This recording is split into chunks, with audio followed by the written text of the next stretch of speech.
No worries.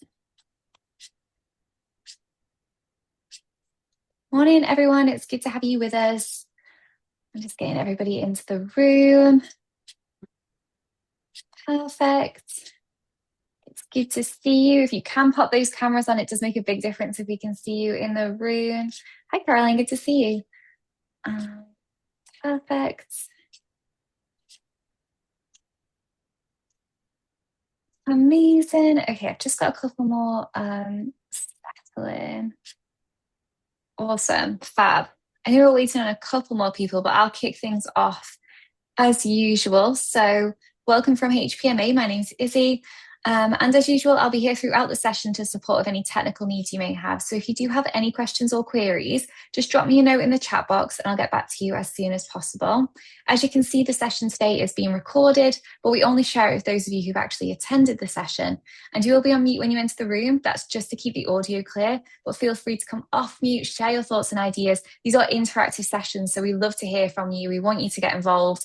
And you'll always get the most out of these sessions if you do come off mute and share your thoughts and ideas with your colleagues. So perfect. I think that's everything from me. Thank you to everybody who's popping their cameras on now. It does make a big difference if we can see you. And I know it's probably going to help David out a lot. So David, over to you. Izzy, it certainly does. Thank you very much. It's fantastic to be here. Izzy, thank you for all your support, getting us all here today, and really appreciate all the support from HPMA as well. And the incredible work that you do at HPMA, really helping to shine a light on best practice in people, culture, leadership. And, I've been a really strong advocate and member of HPMA for a great many years. I just want to say a massive thanks, Izzy, to you and to Audrey and all the team at HPMA, London Academy, and HPMA more widely. So my name is David. I will tell you a little bit about myself, but before we do that, let me share my screen. As Izzy alluded to, these, I'm sure you've been on various HPMA workshops, and this, like many others, is not going to be death by PowerPoint. It is lots of conversations about culture. We're going to have a dialogue about disagreements. We're going to have a really deep dive into some of the challenges that we face in our organizations when we think about people, culture, and leadership. And that's really the theme for today's session, the people and culture imperative, as I call it. So if you've been on any of my previous workshops, I've run a number of workshops for HPMA over the years. Welcome back. If this is your first one, I hope you will enjoy the session today. And as Izzy said, it is participatory. So the first way for us to get a bit of participation up would be for everyone to go into the chat function and say hello. And perhaps you could identify today, not identify, tell us who you are, where you're dialing into from today, and also why are you here? What are you hoping to achieve? Do you have a particular objective that you're looking to fulfill? Do you have a need you're looking to meet today? So what are your objectives or needs? But perhaps you could introduce yourselves in the chat function. We will use the chat function a lot, but as Izzy said, we will be coming off mute as well to have a really good conversation with each other. But if we could just do that in the chat function, it gives you a chance to meet each other. And what I love about HPMA as well is the networking that goes on, the fellowship and the community that HPMA builds within a complex, ever-changing, we know that, ever-changing environment that you're working within. And sometimes that sense of community and fellowship feels like a sort of constant within an ever-changing environment. So hopefully this also will give you a chance to regroup with people that you know and maybe meet some folk that you don't know. We're also going to use the chat function today. I do not come into these workshops with all of the answers about how to create a great positive culture within your trust. I'm going to give you some pointers. I'm going to help you to stop doing some things, maybe consider doing some new things, and really reinforce the things that you're doing well. But I don't have all the answers, nor would anyone claim to. You may well be doing some exciting things in your own trust. You might be thinking about the target operating model right now. How do you build sustainability and resilience in your trusts to achieve the new target operating model? What does that mean to you? What are the systems and structures, the collaborations, leadership practices you're putting in place? We will be sharing those. Please be willing to share resource ideas, commitments that you're making, collaborations you're building. So this also becomes in the chat function a repository of knowledge, a corpus of knowledge within the conversation. I know Izzy and HPMA, we will then share that and make that more widely available, because it's your best practice that we're really here to listen to as much as my thinking and ideas. But as I am here leading the session, I might as well introduce myself as well, and then I'll take a moment to look in the chat function as well, see who is here. So very warm welcome, everyone. My name's David. If you've heard me speak before, you know I'm a passionate advocate of anti-racism. My first degree was in race and community relations back in the 80s. You know, weren't many people, middle-class white boys from Nottingham going and doing degrees in race relations. That might have said more about my A-level results than anything. But actually, joking aside, I was a very firm believer in anti-racism, even as a young boy growing up in Nottingham. And when I had the good fortune to study it and understand the causes, the economic, social, organizational, cultural factors that underpinned exclusion, discrimination, and disadvantage in our society, I started to learn about the systems and processes to address disadvantage and working with marginalized groups to be able to create spaces and communities where people could grow and flourish. And I learned very quickly that I was a natural mediator. I believe passionately in mediation. I became the president of the Students' Union, and my first task as president of the Students' Union was to mediate a really complex dispute as the university was growing rapidly and ensuring that student voice was embedded into the change within the organisation. So I realised I had a love of mediation and a commitment to anti-racism. So it'll come as no surprise that I went into mediation and restorative practice. I was one of the first people in the UK to even consider restorative justice in the early 90s. I set up one of the first mediation and restorative justice programs in Leicester in 1993. And then for 6 years, I ran a charity, which then grew into working in schools. I set up a program called CRISP, the Conflict Resolution in Schools program. And then I started to work in the restorative justice system, originally with low-level criminality, not low-level if you were the victim, of course, but theft and antisocial behaviour. And then when I completed the work, I was mediating between families who'd lost loved ones to unlawful killing and dealing with significant trauma and harm between families and families of victims and offenders. It was complex, but incredibly rewarding. What I learned there, and I think this has been very much about the genesis of a restorative practice in my work, and we've been leading, like I say, the way on restorative practice globally, is if people can come in a room when they've lost a son or daughter to an unlawful killing and meet the family of the offender and the offender and forgive them in those moments of trauma and harm, if they can do it, anyone can do it. And my experience of the NHS is we've built systems and structures which prevent people coming together, which design out compassion, which significantly impair and reduce the propensity towards just, fair, inclusive, sustainable systems. In fact, the NHS has shifted and been one of the greatest examples of a compliance first over people first culture within our organisations. It's really great to see it shifting, but it's not shifting fast enough. There's a sense of urgency now about the imperative that we'll be discussing today. But the NHS, like many other organisations, are beginning to reject legacy systems based on fear, harm, trauma, infantilization of our people, binary and polemic systems of decision making, centralization of leadership, command and control systems of management, and the negative and traumatic impact not just on our people but on our patients.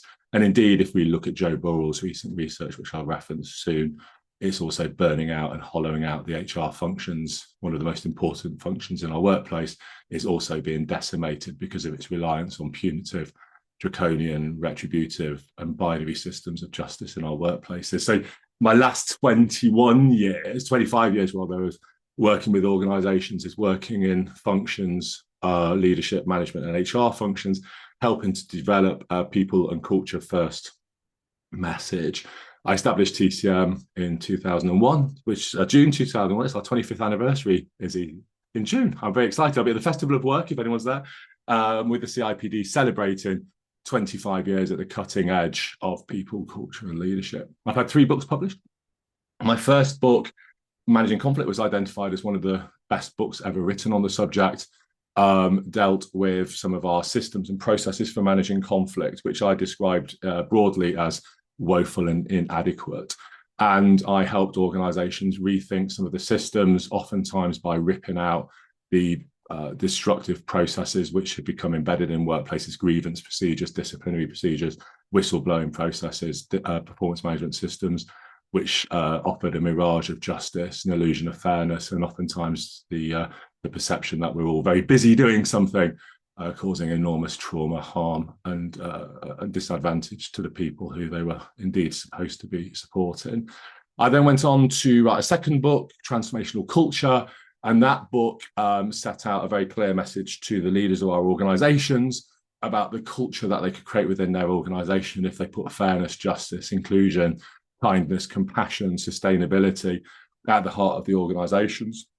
And whilst some of you may hear that as an ideological, moral, or ethical slant, which of course it is, the argument being we deliver better outcomes for our people, for our customers, for our patients when we treat people well. There's a direct correlation between the way we treat our people and the outcomes that people who experience, the users of our services, will experience. It's about driving high performance, productivity, enterprise, entrepreneurship, and economic growth in our workplaces.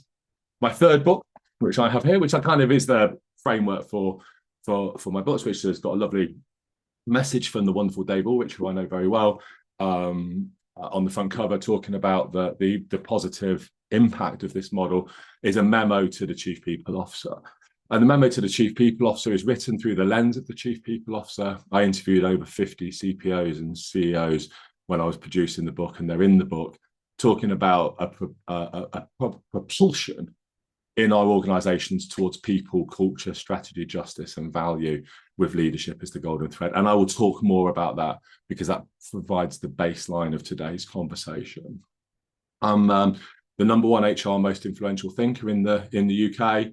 Very, very proud to receive that accolade last year. I didn't receive that accolade because I preach, let's just do the same thing we've always done.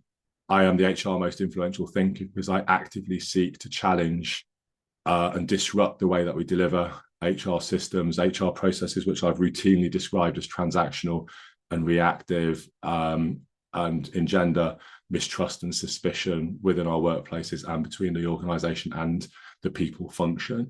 I also argue passionately that the people function is strategically the most important function of the firm. But in order to be able to achieve that status, we need to do things differently. We need to stop doing some bad things and start doing some good things. Bad things is dragging people to the gates of hell when they disagree, when they fall out or make a mistake. The good things are about engendering a positive people-first mindset in our leadership, management, system, and cultural work aspects of our workplace. I was also recognised as Consultant of the Year for the work that I've done in global firms, changing the nature of culture, systems, and processes, and won other awards. I'm the president of the People and Culture Institute. Some of you may have been part of International People and Culture Week, started at the start of May. We ran global summits across the world, looking at people and culture through global lenses in Africa, Asia, North and South America, and elsewhere. And I'm also the editor of a magazine called The People Leader, which I have some copies here, which is free. And The People Leader magazine shines a light on best practice. That's the Chief Exec of the Financial Times, Joyce Boyer, the CPO from Oxfam, and many others, talking about the positive impacts that they have had and are having on shaping a great culture in their workplaces. So those are the three books that I've written. The basic premise of my work is that the nature of work has changed. For those of you who follow employee relations, industrial relations, and HR, and I'm sure a great many of you will do, you'll know that we've had various epochs of work. We had sort of industrialization, where we started to see the rise of the employee.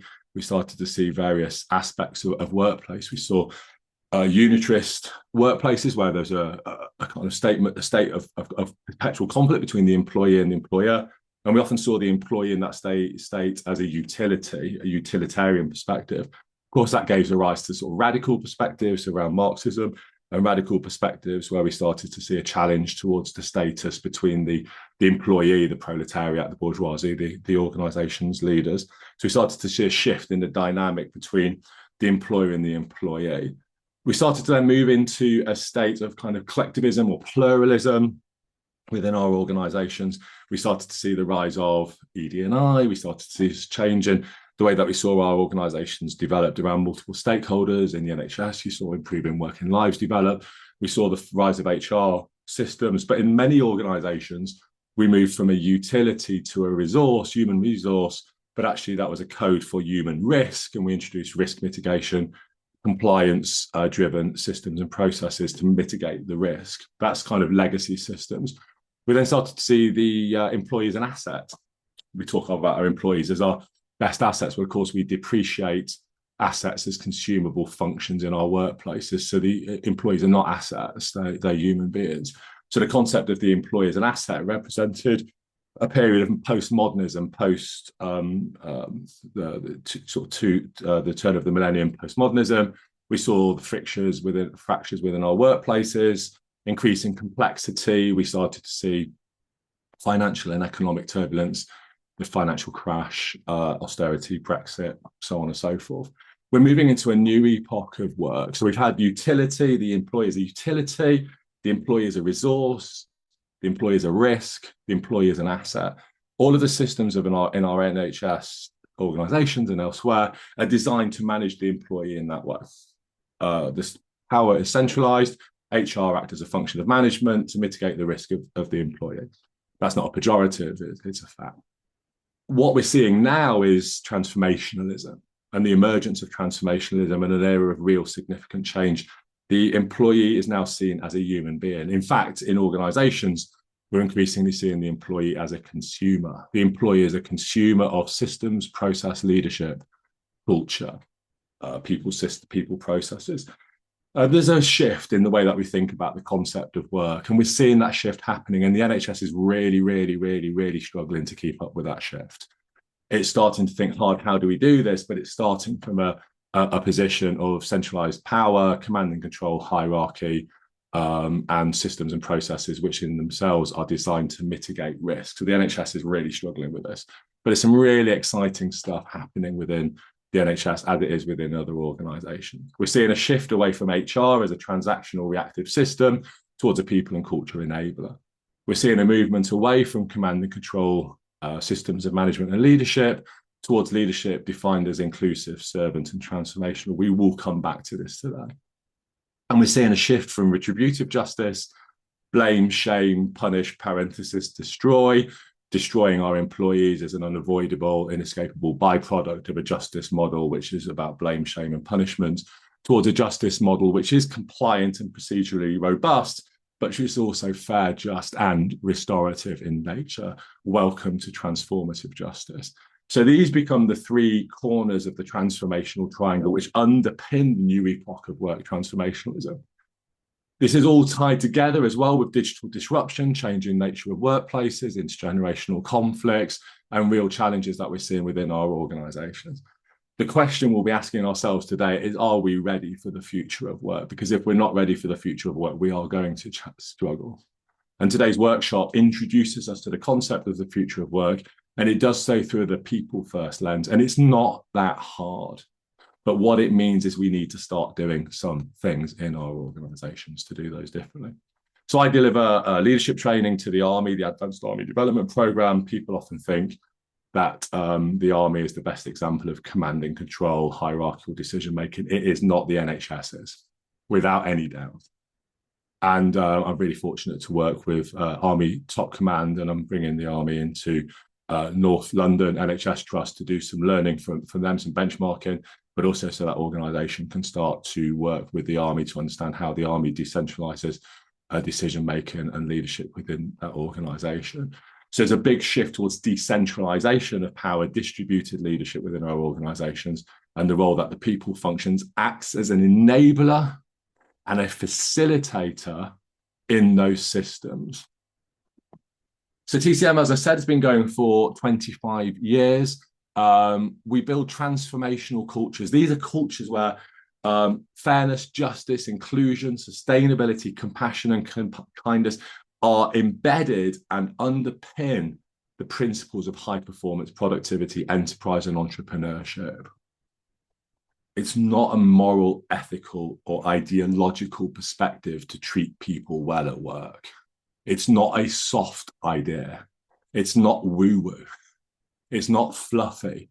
It's not the antithesis of a robust, tough organization. We can hold multiple truths. We can be consistent, compliant, and compassionate. We can be accountable and empathetic. We can be tough and tender. We can have policy and people coexisting. And the work we do helps to engender a culture where people thrive, leaders grow, and the organization excels. And on the right-hand side of the image is how we do it. We have a number of business brands and business areas, all of which are hyper-performing, and all of which then deliver services to clients and also then intersect and interact, from mediation and investigation services. We do a lot of your investigations. We investigate across NATO, the BBC, McDonald's, NHS. We provide mediation services again globally. We're recognised mediation training provider of the year at the National Mediation Awards, and we provide a whole suite of people, culture, leadership, and learning experiences. Our engaged leadership offer is used with numerous organisations. We deliver the leadership training across Health Education England and across major NHS trusts, and we're on the NHS framework for leadership development.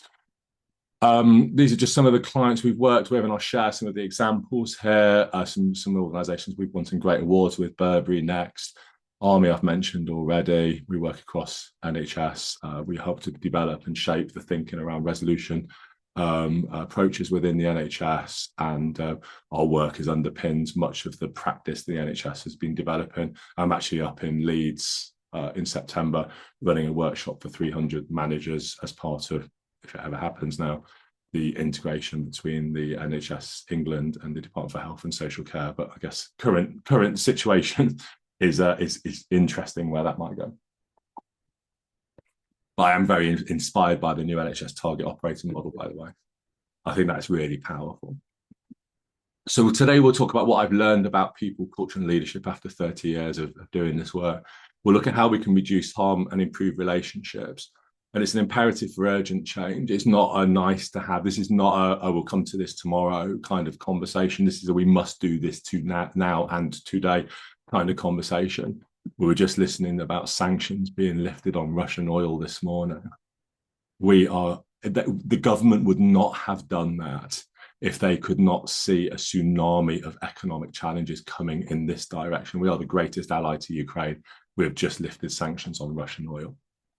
There are financial and economic pressures of the kind that I think austerity will look like it was in there was the train wheels. We have to act now to start getting this stuff right. We cannot rely on the legacy systems of yesteryear or have them on our list of priorities on our strategy to get to in 2027.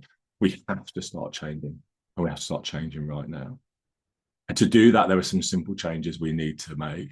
Firstly, we need to unlock the magnetic door to the executive suite on the 8th floor and get our leaders down in where it's at and get conversations happening. We need to start to rip out some of the processes which cause harm and trauma, so much sickness, absence, and sadness within the NHS. We need to start asking ourselves now, who do they serve? Do they serve our people, or do they serve the legal partners who we work with? These are tough questions we need to start asking today. We need to ask ourselves in the HR function, what is our purpose? What is our role? And are we genuinely here to shape a people-first approach or a compliance-driven approach? We can do both, by the way. It don't have to give up one to start the other. We're going to ask ourselves, what is the point of the grievance process? It is a big stick to beat people with. We don't need to have it. There's no moral, legal, statutory duty to have a grievance disciplinary performance procedure. There are myths that abound in our organisations. We simply do it because we haven't imagined what a world would look like if we start to put people first in our organisation. And we need to start having really great conversations with our leaders. Command, control, blame, hegemony, negativity, disruptive, untrusted, remote leadership does not work. It engenders suspicion, mistrust, fear, anxiety, breakdowns in communication. They are the antithesis of a positive culture. We must put culture at the top of the inbox of every leader with immediate effect. If our leaders in the NHS aren't having conversations about culture, they're simply moving the chairs around the Titanic as it prepares to sink. culture, culture, and culture. We have to focus on getting this stuff right. If we're not doing it, what else are we doing? Because it's the only thing that matters. So culture is shaped by a whole raft of different aspects. It's emotional, it's subjective, it's relational, it's structural, it's complex, but it's also deeply human. So I'd ask you to think about your own organization and the culture that you're working in. If the culture of your organization was distilled into 3 words, what would those 3 words be? How would you define the culture of your organization at the moment? What would those 3 words be? Have a little think about that. And then perhaps you could share those in the chat function. What I'm really curious to know about as well is if you could just have one word that would shape the future culture that you would like to see in your organization, the dream state, the desired state, the kind of culture you would like to have at work. What would that one word be? So we're going to create a gap between where we are now and where we'd like to be tomorrow. And we're going to do some activation today in that gap. So today's about activation in the gap. Where are you now? Where would you like to be? And then today is going to be about activation to help make the move, the shift, the direction, the drive, the momentum in the gap to help close the gap. So I'll pause for breath. I will take a slurp of my coffee. I'm going to have a look because I didn't even look at the chat function to see who was here and to say hello to you all as you were popping your names and roles in and your needs and objectives. So I'm going to take a moment to look at that. And then whilst I'm doing that, if you would please share your thoughts around your own current culture at the moment and particularly where you would like it to be going. If you could just choose one word to help describe what that might look like. So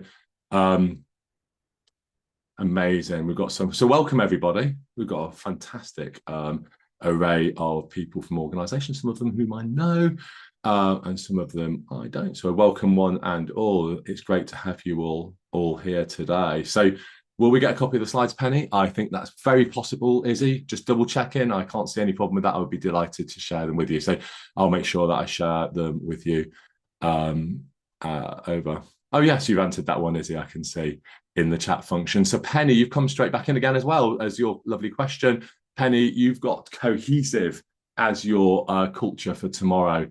Tien Dewini, future people centered. So what I'm going to ask you to do is carry on. So what are the 3 words if you want to share some of those in terms of your current culture? What's the word that you want to move towards? And then if it's okay with people, what I'd like to do is to come to you and ask you and invite you. I don't want to put you on the spot, but we are in a workshop. So expect me to come to you if that's okay and ask you just to maybe dig in a little bit. Why are these words really important to you? And how do you see that helping to drive that shift from your current state to your future? Okay, I can see them coming in thick and fast now. So we've got Paul talking about supportive, responsive and stretched. Paul, be great to hear what you'd like to see that looking like as you're moving forward. David, aspiring, belonging, inclusive. You'd like to add humility to that particular set of phrases and phraseology. They're fantastic. So why don't I come in? Would anyone who has contributed or anyone who hasn't contributed like to share any of the words or phrases that you'd use to describe your current culture and perhaps identify one of those aspirations or desired states, particularly anyone who's offered any chat at the moment?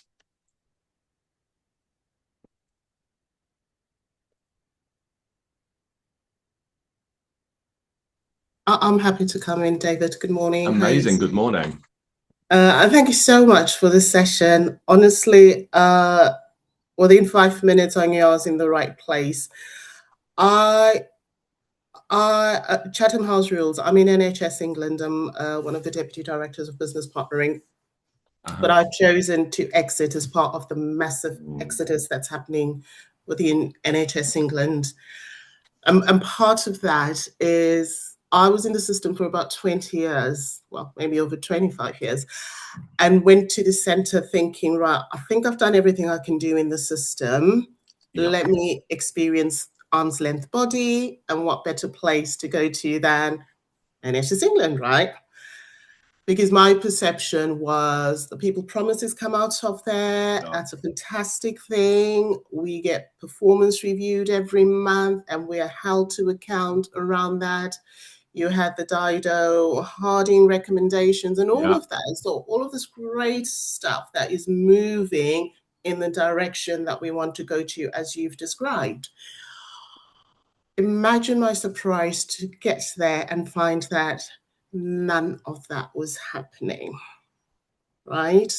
And you know, I know this is out there on the back of the Michelle Cox grievance and etc. So people are aware of some of the things that go on there. I was just incredibly shocked.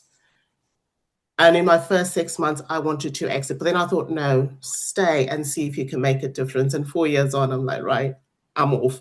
And I think, so all of that ramble is to say, I think part of the issue that we see in the cultures in the system and the difficulty with moving at a pace that we would want to and moving to the agenda that we would want to is because the shift is not happening in NHS England, right?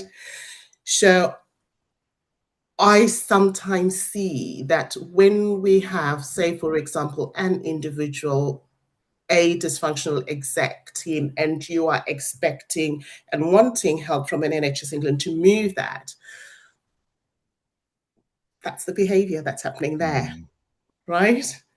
So it all sounds right and you get all the right responses and everything else, but behind closed doors and in the boys' club, there's nothing wrong with that behavior. So it doesn't really get tackled.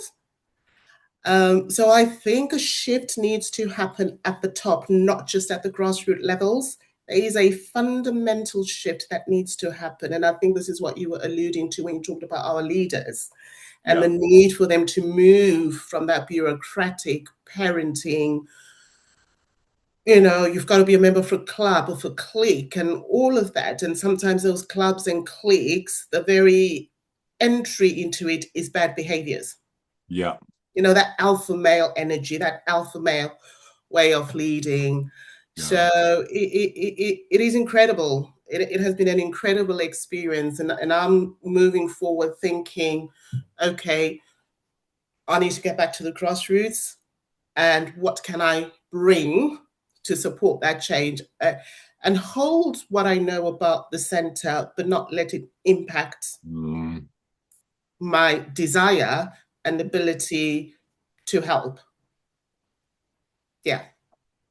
That's so lovely. Thank you. I saw you getting some thumbs up there as well. What a lovely, and it's difficult, isn't it? It's such a lot of complexity there. And I'm so sorry to hear that sort of aspiration of moving to the centre didn't quite get realised when you experienced it. And your focus on behaviour is absolutely right. And I think one of the challenges, it's very challenging. I know a lot of you in HR and you might listen to what I'm about to say and feel very unhappy with what I'm saying. But I offer this as a provocation, as a challenge, not as a pejorative. I think the HR systems and processes have created a set of rules within our organisation which have supported what you've been describing there. There's been one set of rules for them and another set of rules for us. And I often think of it as a casino, and the HR department, the people team, or HR department, it is the croupier in the casino, and they deal the deck. And we know house always wins. And from the perspective of HR as the croupier, they are representing house. House always wins. And it reinforces the bad behaviors at the top, but that also creates disconnect and dissonance, mistrust and suspicion. Nature abhors a vacuum. And the systems, the rules-based system of which HR have been the custodians of now for 30 or 40 years, have supported the bad behaviors, entrenched the bad behaviors, and allowed those behaviors to go unchecked within our organizations, and arguably have been aligned to those bad behaviors and have reinforced them through system, process, policy, and procedure under the guise of compliance and consistency. And it's an abject failure of system and process within our organization. And it's hollowing out the HR function. It's hollowing out our organizations. The systems and processes of our workplace don't lie. Let me just share a slide with you, if I may, and I'm going to come back and open up more conversations because it's very, very important we have this conversation. But this is not an abstract thing. This is just some data that I pulled and updated recently. So we know that conflict costs £1,000 per employee in the UK, 28 billion, billion with a B, a year. of which less than 1% is spent on trying to resolve issues constructively in our workplaces. Our employee engagement levels are some of the lowest in the industrialized nations. The Office of National Statistics in the OECD tell us that we are some of the lowest performing and productive workplaces in the developed countries. And we see that over 85% of employees have conflict at some point in their lives. There was also some research done last year by Joe Burrell, and I'll share the details of this. This is really powerful, that suggested almost 50% of HR professionals who were surveyed were borderline clinical depression. 50% of HR professionals are borderline clinical depression. That is not a coincidence. And the coincidence is also tells us it's time for a change. And the positive thing is we're going to be focused on the positive. This like every workshop you'll ever go on, there's always a start with a statement, a problem statement. What problem are we trying to solve? I don't want this to feel like it's a doom or gloom or negative perspective of work, leadership, people, and culture. There is so much amazing stuff happening out there, and there's so much that we can do, but we cannot ignore the facts. We cannot ignore what is staring us in the face any longer, because they are the harsh reality of work.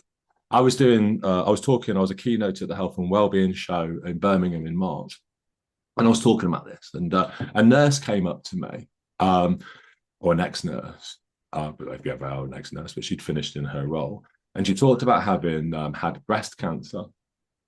And she was having treatment for breast cancer, radiotherapy and chemotherapy. And that took her over the approved absence levels in that organization. And the organization then chose to discipline her as a result of her absence. She explained the rationale behind the absence. The organization pursued disciplinary action to the point where she resigned. As I was talking to her, it was one of those chats at the end of the keynote, people crowded around her. And they listened to this statement, and this is someone from within the NHS, and she made this statement: the way I was treated was worse than the cancer.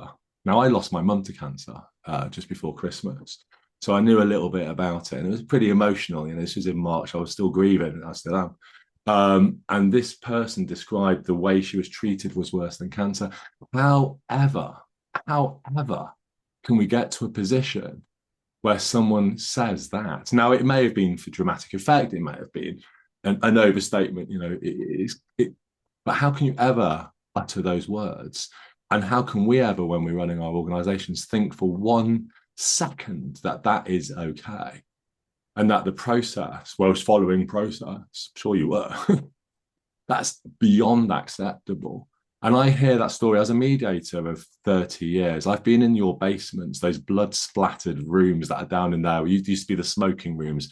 No one's allowed to smoke down there anymore, but you've kept them for people like me to come in as a mediator, to come into those blood-splattered old theatres and whatever they were, and sit there with your people in the bottom of the organisation. And I hear those conversations every single day, of people being traumatized and hurt and harmed. I know Andrew Cooper and HPMA and Celebrate the Work have been shining a light on this and some of the evidence and data that underpins this. But the stories people are telling. And one of the things our leaders need to do is they need to go and switch these right on and start listening to what people are saying. Because the beauty is, when people start to feel we're listening to them, it unlocks this incredible feeling of catharsis in us. I feel heard, I feel valued, I feel seen, I feel understood, I feel connected. By being heard, a number of things happen. Firstly, as I can tell my story, which is positive for my emotional, mental, and physical health. Secondly, you as a leader get some really powerful data and insight. And thirdly, we can work together to drive the change that we need to happen. And whilst the hard work is having, thank you, it's absolutely right. Giving people the voice is so important. Giving people a voice is absolutely central. I see you, I hear you, I understand you, I appreciate you. Now, people talk in the NHS about cultural transformation, being a massive oil tanker. I've been in the conferences and literally the person's had a picture of an oil tanker on a slide. I mean, literally, you couldn't make this stuff up. An oil tanker If it's an oil tanker, how are we ever going to change it? We don't course correct. The NHS is not an oil tanker. It is a people-focused organisation. We drive the culture of our organisations through the conversations we have every day. I see you, I hear you, I understand you, I appreciate you. That shifts the culture. That's the kind of cultural reset we can drive in our organisations. They know it's all good, Izzy. We love that as well. I would highly recommend it. I mean, I completely recommend the work that Andrew's doing to support this whole shift towards a resolution first methodology and driving a positive culture. Something I'm a strong advocate. I hope people will join Andrew and listen very carefully, because what Andrew brings is an academic, evidence-led lens to this. So when I was looking and researching my book, it's got over 30 chief people officers in just talking about this. This is the chief people officer from PricewaterhouseCoopers. When the organization's only true asset is our talent and capability of its people, culture moves to the top of the strategic agenda. And this is how they do it within PwC and other organizations. Culture is the number one agenda point for the executive. And the CPO ensures it's on there and keeps it on there, and then continues to develop through a culture hub and a cultural networks within the organization, creating the space where people priorities become the commercial priorities in the organization. And culture and strategy truly align. Culture does not eat strategy for breakfast. That supposed quote, which I don't even know was ever really made, suggested there's a binary or oppositional statement there. These two things do not coexist. Culture and strategy need to coexist in order to be able to deliver maximum, optimum impact within our organizations. Otherwise, we find ourselves experiencing culture shock within our workplaces.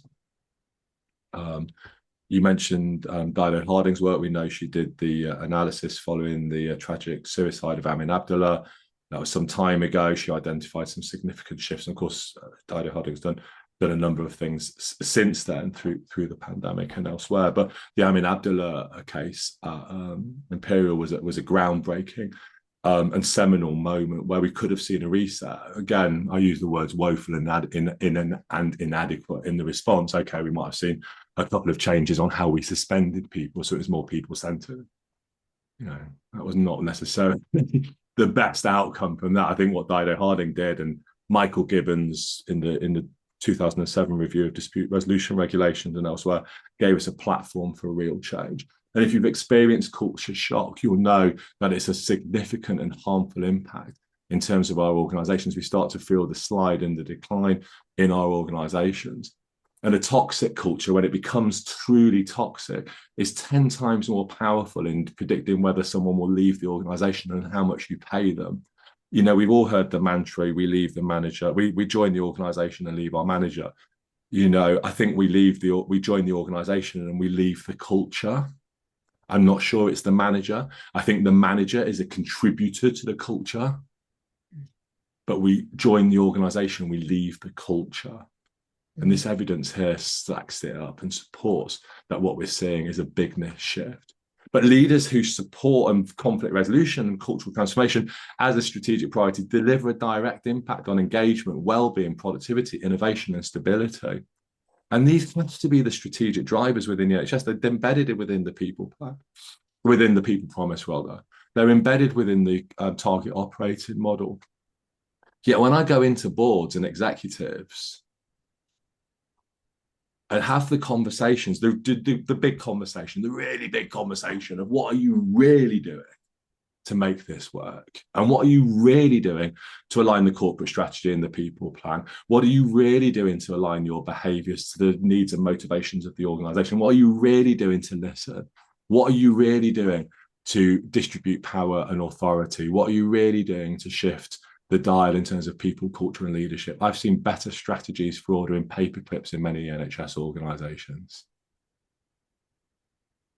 In fact, and that's not a joke, your procurement processes are probably more clearly stated than how you treat people well at work in the NHS. Not you personally, the NHS treats people well.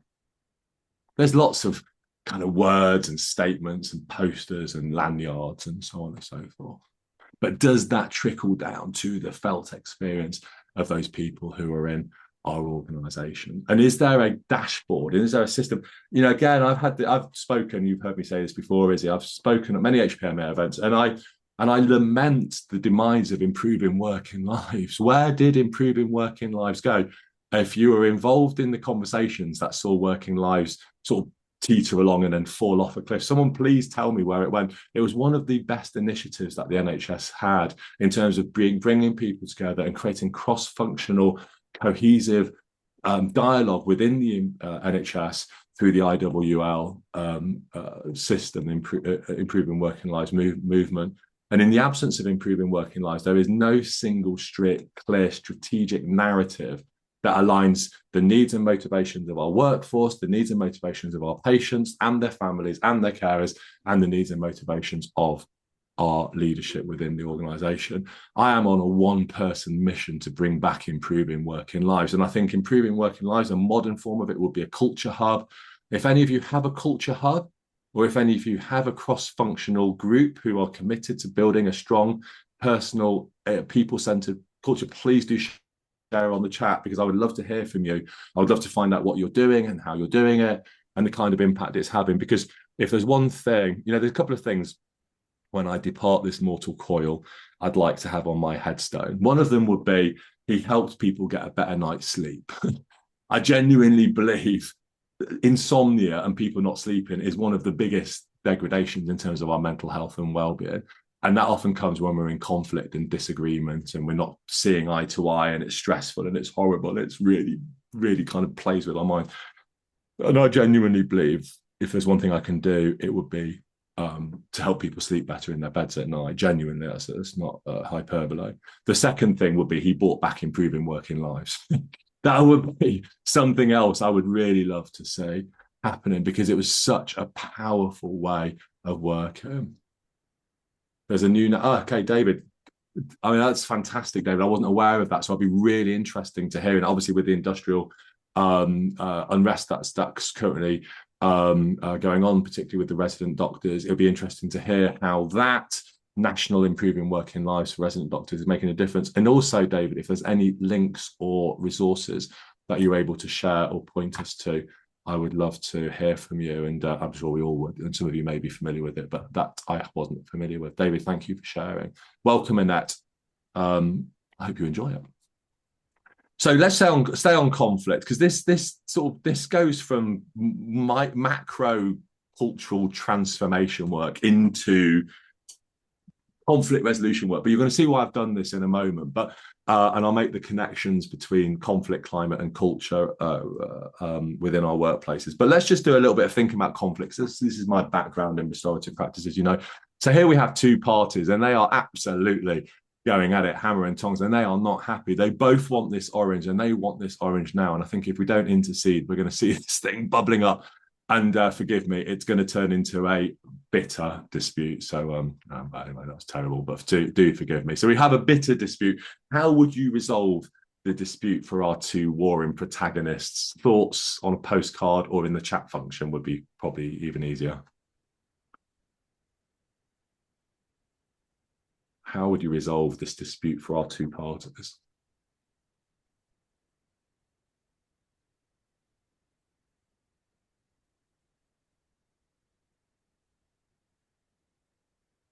Feel free to shout out if you've got any ideas. David, we will probably ask them, what do they need this orange for? Okay. What do they want to get out of it? Love it, Annette. I can see that. 2C. Is it 2C or 2Sef? 2C. Yeah. 2C. Thank you very much. Okay, Aziza.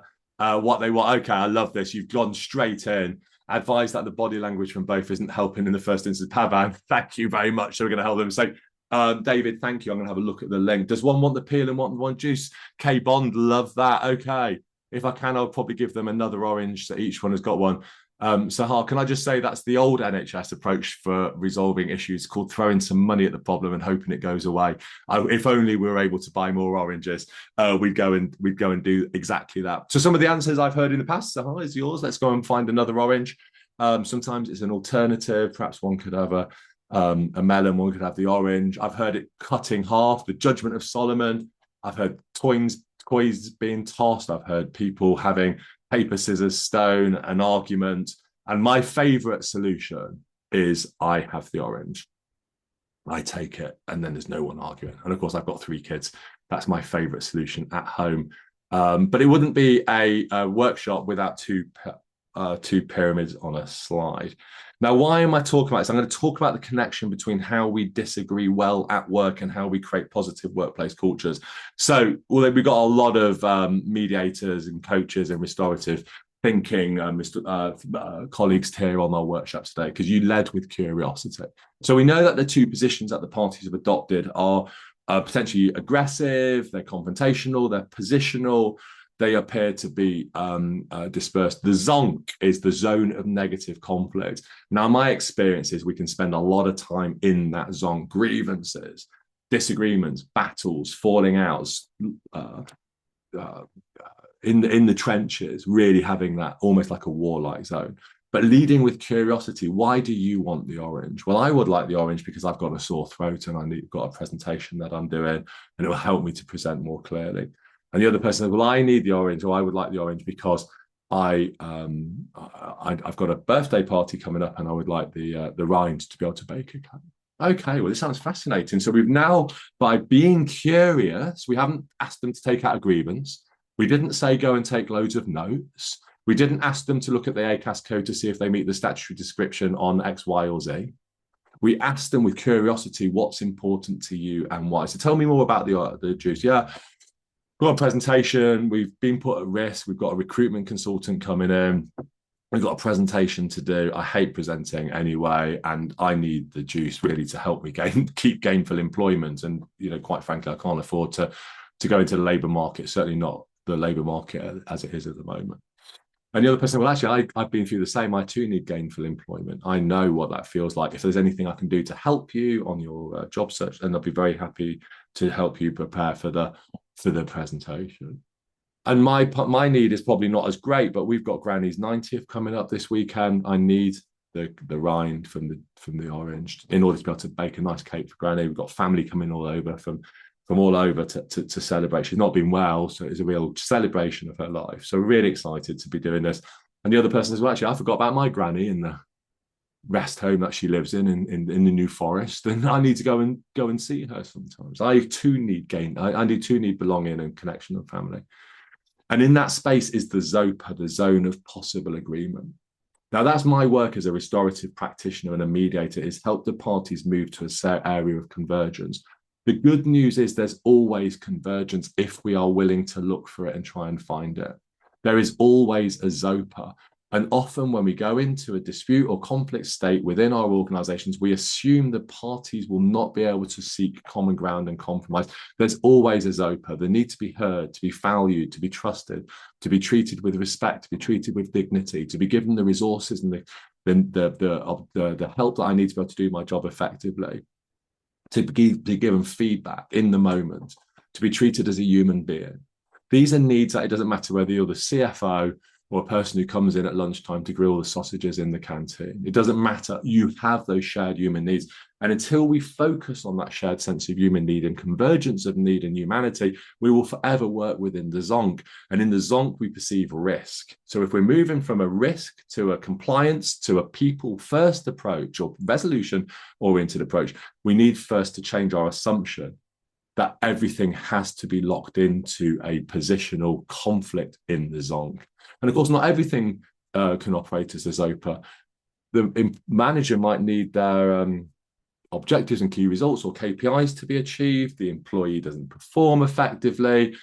I told them this the other day. I told them they were a waste of space. I actually said it on the ward just so everyone really heard how angry I was. And you're a waste of space. And of course, that person very quickly went to get a fit note from the GP and have been off work for the last 2 weeks. So we're then having the conversation about that. And the manager says, well, you're not performing well. Yeah, but if you call me a waste of space, like less valuable than air, and in a really busy ward where all of my colleagues can hear, I feel totally undermined. I feel humiliated. How do you possibly think I'm going to perform better if you go around calling me a waste of space in front of people? How's that ever going to work? I need to feel valued. I need to feel appreciated.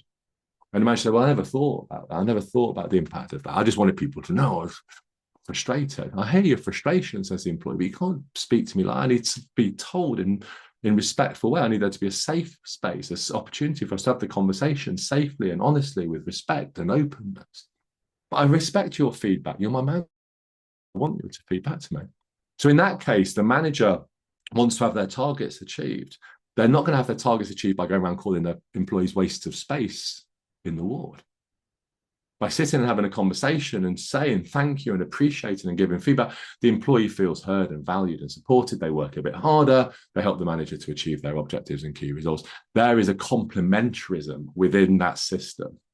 It comes from having a quality conversation, a dialogue between the manager and the employee, where we establish safety, ground rules about being respectful, listening, confidentiality. We listen actively to what that person's saying. We listen for meaning, not to defend, not to blame or shame or punish or gain advantage or play some political power game thing going on. We seek to put ourselves in the other person's shoes, to be empathetic. We talk a lot about compassion. There's different gradients of empathy. You probably know this already. There's cognitive empathy, there's affective empathy, and there's compassion. Cognitive empathy is I try and imagine what you might be feeling. I can't really get it, but I think what I hear you saying is you're feeling frustrated, and you're feeling frustrated because I called you a waste of space. Affective empathy is I feel now, I get why you're feeling the pain. I feel that pain. I understand the cause of the pain. I understand the trauma. Compassion is I understand the pain and the trauma, and I will actively now seek to reduce the causes of trauma and harm within our relationship. 3 different levels of empathy. If we at least practiced cognitive empathy, we'd be doing well. Affective empathy, even better, because we build human connection. Compassion is we're now actively working together to reduce the cause of harm and trauma. I'm sure you knew that, but if you didn't know that, there's a structure there. We're going to suspend judgment. I'm not going to tut. We're not going to go into a mass tutting exercise and wag our finger and blame and undermine you and cause you to feel further belittled, because that 2-week absence, you know this, you're dealing with this every day, much more than I am. The 2 weeks turns into 1 month. The 1 month turns into 2 months. The 2 months turns into 6 months. Every time.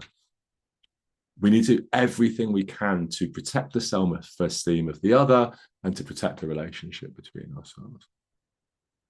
And depersonalizing the situation. The person is not the problem. The problem is the problem. Moving from the zonk to the zopa is the challenge that we both face to then secure a win-win outcome. That's the kind of quality conversation that drives cultural transformation. That's the kind of quality conversation that underpins a high-performing, purpose-driven, values-based, people-centered organization. And until we equip our managers and leaders with the skills to have this kind of conversation, we will forever be moving the deck chairs on the Titanic, because these are the skills we need. And the final aspect of the Zopa is divergence. This is difference. This is what makes us celebrate our diversity and our difference. We can't negotiate difference. Sexuality, nationality, faith, race, background, beliefs. They're about who we are. They're about what we bring into our organizations. And in a truly transformational culture, the manager, the leader, everyone within the organization values and recognizes, embraces the diversity, seeking to take the adversity out of diversity by creating spaces for dialogue, for listening, for cooperation, which engender a positive environment where we can learn from one another. And in those moments of learning, that's the moment where we gain insight, growth, and opportunities to drive innovation within our organizations. So unless we can have those conversations constructively and effectively and positively, we'll never be able to change the culture of our organizations. Now, I created an AI-driven coach here. This was actually used by an OD leader at Barts, actually doing some really interesting work. And she grabbed me. I was talking at the CIPD conference last year. I was doing a keynote at the CIPD's annual conference exhibition. She spoke to me. She said she'd used this to underpin a big OD transformation piece of work she was doing at Barts. So it's passed as some muster in the NHS. This is a a pocket coach. I call this my 11:59 coach. So it's 11:59 p.m. and you just going to bed, which is obviously late to be going to bed, but you might just be going to bed, or you've just woken up going, I forgot I've got a really difficult conversation with Bob or Mary or whoever it is tomorrow morning, and I've not prepared fully for it. And this coach will help you to prepare for that conversation. What do I need to say? How can I be prepared? It was thinking about all of the different aspects that we're talking about. And it's also 11:59 a.m. We've just had the conversation with Bob or Mary or whoever. It went well, but it was difficult. It was thorny. They were a little bit unhappy. There was a lot of emotions. I felt quite emotional, if I'm honest. It was difficult. I can decompress and reflect using that coach there. It will help me to reflect on that. Reflective practice and preparation for that conversation helps us to have the dialogue that we need with people in the organization. So the coach is free of charge. It's available there. You can use that as you wish. So I'm going to stop there and just pause for a moment. And this is really, as I said, part of the objectives is sharing my learning from my work in restorative practice, mediation, coaching as drivers of culture. We're going to talk about leadership, and we're going to talk about the big structural and systemic aspects of culture. We're going to talk about the shift from legacy HR to modern people and culture as a big part of the conversation. But I don't think we could have had that conversation without understanding the true nature of human dynamics and relationships. Because unless we get those conversations right and create quality conversations, the rest of it won't really land, because it's the culture is how I perceive justice and how I see you behaving. Culture is defined as the behaviors that leaders are willing to tolerate, or indeed the behaviors that we leaders are willing to demonstrate. But let me stop and pause for breath and see if anyone's got any questions or views or reflections, anything that I've said that you disagree with, that you're not sure about, or anything that you'd like to reinforce and cement from your own practice and your own experience.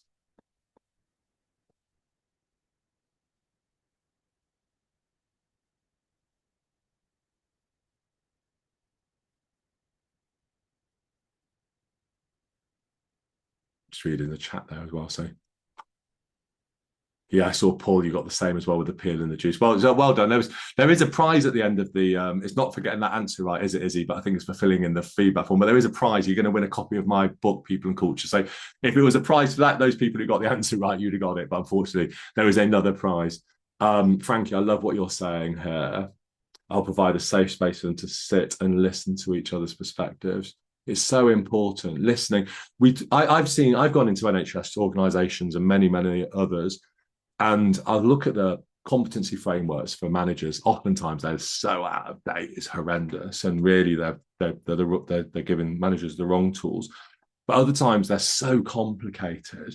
They're like these Excel spreadsheets, and there's different layers and different striations and triangulations around leadership. The ability, Frankie, to sit down and activate these, to be courageous, compassionate, to be curious, to create spaces for people to connect together. These are the capabilities we need. You don't need millions of words on an Excel spreadsheet that no one really ever will read.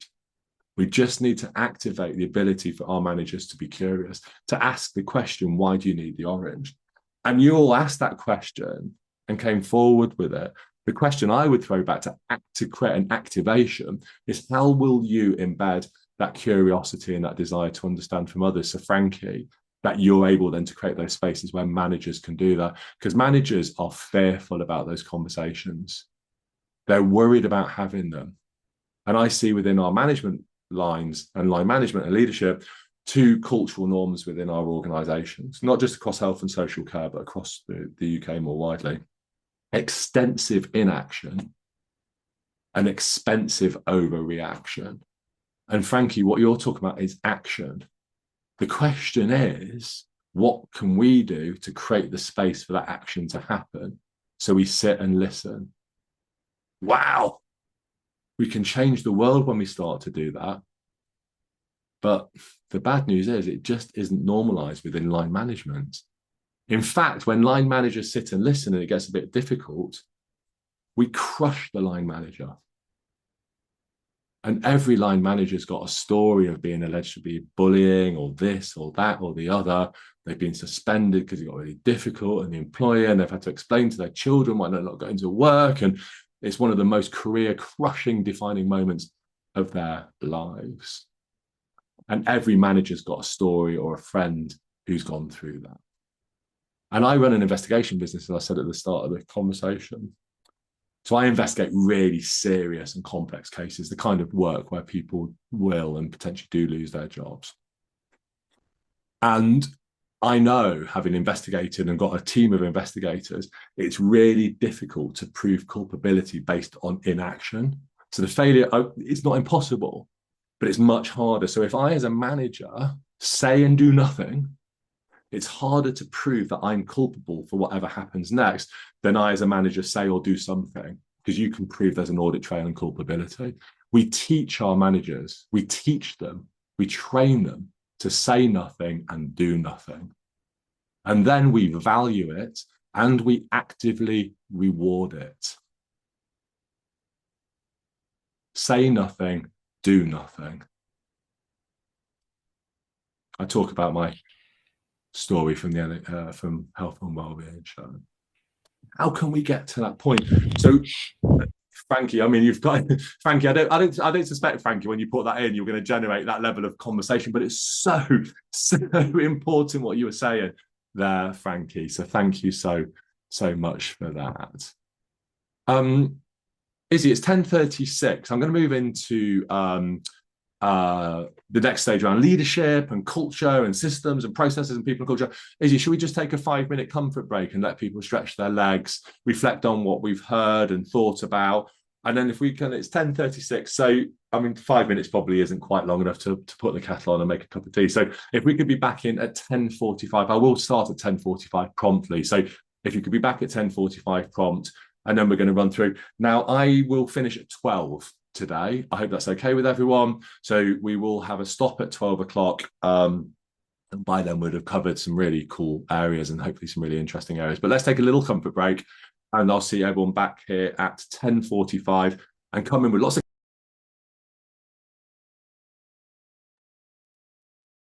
Hi, Izzy.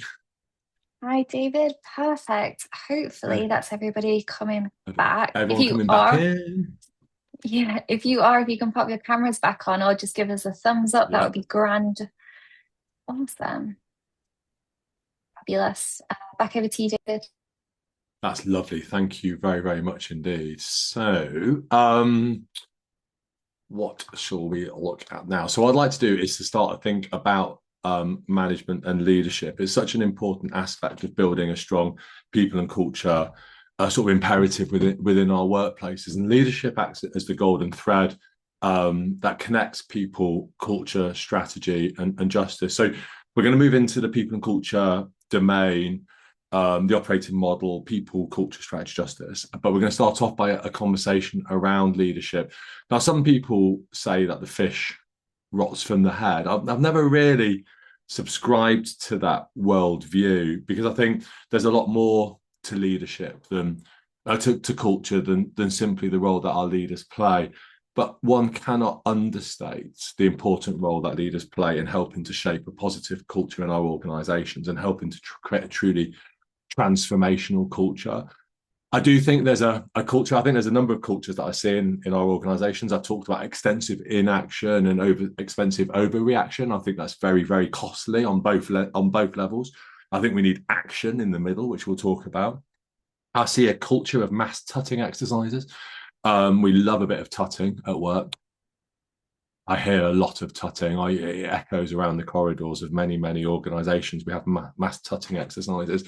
There's a lot of that, rather than giving really good quality, timely feedback in the moment and engaging with each other. And I also see a culture of boss bashing, where our leaders are sometimes for good reason, of course, but other times I think unfairly and unjustly are treated with disdain. And sometimes I think, why would you want to be a leader when we treat leaders in the way that we do? I have a a campaign on LinkedIn. I think I'm the only follower of it, called #StopBossBashing. If anyone's interested, come and follow it. I'm the only one there at the moment who follows it. But I'm on a one-person mission, as I said, to bring back improving working lives, but to stop boss bashing. Because I think what it does is it prevents us from having the real top people coming into leadership because of the disdain that we show to leadership. But I'm not an apologist for poor leadership. Please do not hear it as that, because there is no question whatsoever in my mind that leadership can amplify a positive culture, but also can very quickly seed and accelerate a toxic culture in our workplaces. We've all had leaders in our organizations that have inspired us and helped us to be the best of ourselves. You often hear the phrase in our workplaces, bring your whole self to work. I've always struggled with that. I've never quite known what it means. But I think when you have a leader who unlocks something in you, you can begin to bring your whole self into work and you can be the best version of you. So I'd like you to reflect on that leader. We've all had them. We've all had leaders that we probably would be quite happy never to bump into again, I'm sure. And we'll have some leaders that we'll look back on and just go, wow, you changed me. You changed something in me. So let's focus on that leader. What did they do? What was the smallest thing that they did that had the biggest impact on you? Please do share. If you want to come off mute, please do, because I'd really love to hear your stories of leadership and that leader that did that thing for you. What was it? How did it move you? How did it change you? And then the activation here is, how will you build that one small thing into your leadership? Would anyone like to come in and share that story?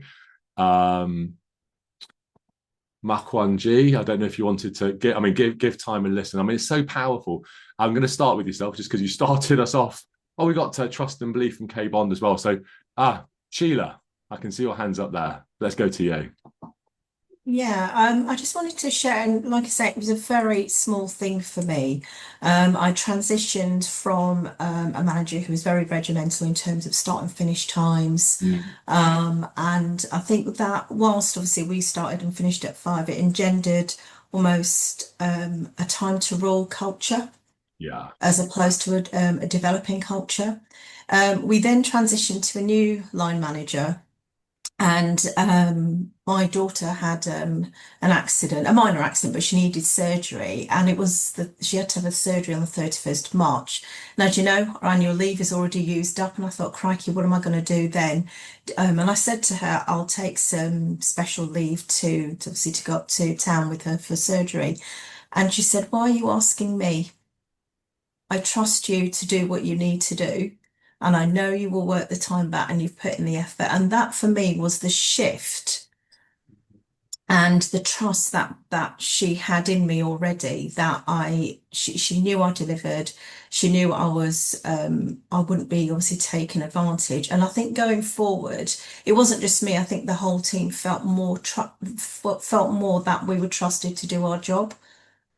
And it was that change from, like I said, that regimented approach to flexible working and that work-life balance that we just didn't have before. It completely transformed the team. I can't even imagine. And I think because a lot of us were parents of kids around the same age, we were always anxious about asking for time off, taking time off and feel guilty about taking the time off, working extraordinarily bizarre hours so we can make the time up. And actually I think we worked even probably doubly harder because we knew we had that recognition dedicated from our line manager.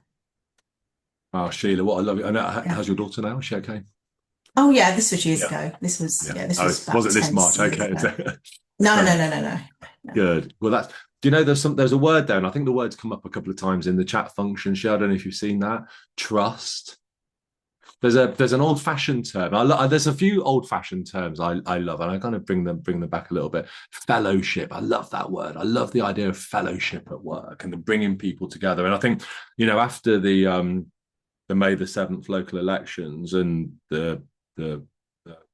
what that presented in our world and the shift towards increasing hatred and opposition and polarization in our community, you know, in our workplaces, which represent microcosms of our community, the idea of fellowship equates then almost to sanctuary. That work becomes a place of sanctuary for us. And I think as business leaders, as people leaders, we have a responsibility to create spaces, not just where people can thrive and grow, but where we can feel safe, and where hegemony, misuse of power, and polarization and hate are designed out of our systems, but it's designed in through trust, and it's designed in through dialogue, and it's designed in through listening. And you experience it, Sheila. And I can't help but ask a really important question. It's the mediator in me. You're going to have to excuse this question. How did it feel for you personally to be to experience that form of leadership, Sheila? Yeah, I think initially it was a bit destabilizing because when you're used to a very particular way of working, you're having to challenge yourself, I think, in terms of this is not what I'm used to. But I think after that, it was, after the event had happened, and I think it was really liberating. Because you then felt more in control of your work. And I think that trust, I mean, she's not with us, she's moved on to another organisation, but I think that has been more lasting in terms of informing how you work. And also, your question about your future leadership approach is that has really, it's reframed everything that I would now do. I'm not a line manager anymore if I was a line manager, because it is more about that flexibility and the trust. But yeah, to begin with, it was rather hard to cope with that changing culture. But it just, I think it's that, colleagues have put trust in the chat. I think that was a really important transition for all of us. And very few of us have left as a result, because we know that we're trusted to get on with the job. We know we've got a trust in our line manager. So it didn't stay I don't think that transition from sort of being a bit destabilized didn't stay for very long. I think it was just, we're not used to that. Sort of way of working. Familiar with that way. Well, I love that. I talk about that old-fashioned terms. Another old-fashioned term is the psychological contract. The psychological contract is based on the principles of mutual trust, respect, and open and transparent communications. We don't write it into employment contracts, but it's probably the most important contract in our workplace. It's how we perceive other people. Do they keep their promises? Do they listen? Do they engage? The psychological contract becomes the glue that holds us together. There are two contracts. There's a social contract, which is the improving working life stuff that I was referring to earlier, the big macro engagement piece. And I'm really excited to read more about that when I get a chance to look at that in terms of the growth of that. And then that's the social contract, and then there's the psychological contract. We don't talk about that enough, Sheila, I don't think, because I think they are the glue that hold us together. And if we support our leaders to have those conversations, be that leader, be that person who delivers that. And it may be a bit destabilizing, but it's liberating, to use your phrase, Sheila. Love it, love it, love it. Thank you. So such a powerful visualization of what that means to experience that. Frankie, over to you. Yeah, I think I would echo a bit of what Sheila said, but what I wanted to add to that is I've worked with managers who has been able to provide that psychological safety that allows me to be myself and be my best self, or bring my best self to my work. That has really enabled my authenticity and for me to just do my best in my work. So the safety, the psychological safety. Now that means there's a number of things. It's not psychological safety sounds quite complex, doesn't it? It's quite a big word. And we look at what Amy Edmondson and others done around psychological safety. But when we actually start to boil that down, it goes back to those principles of the psychological contract I was referencing earlier.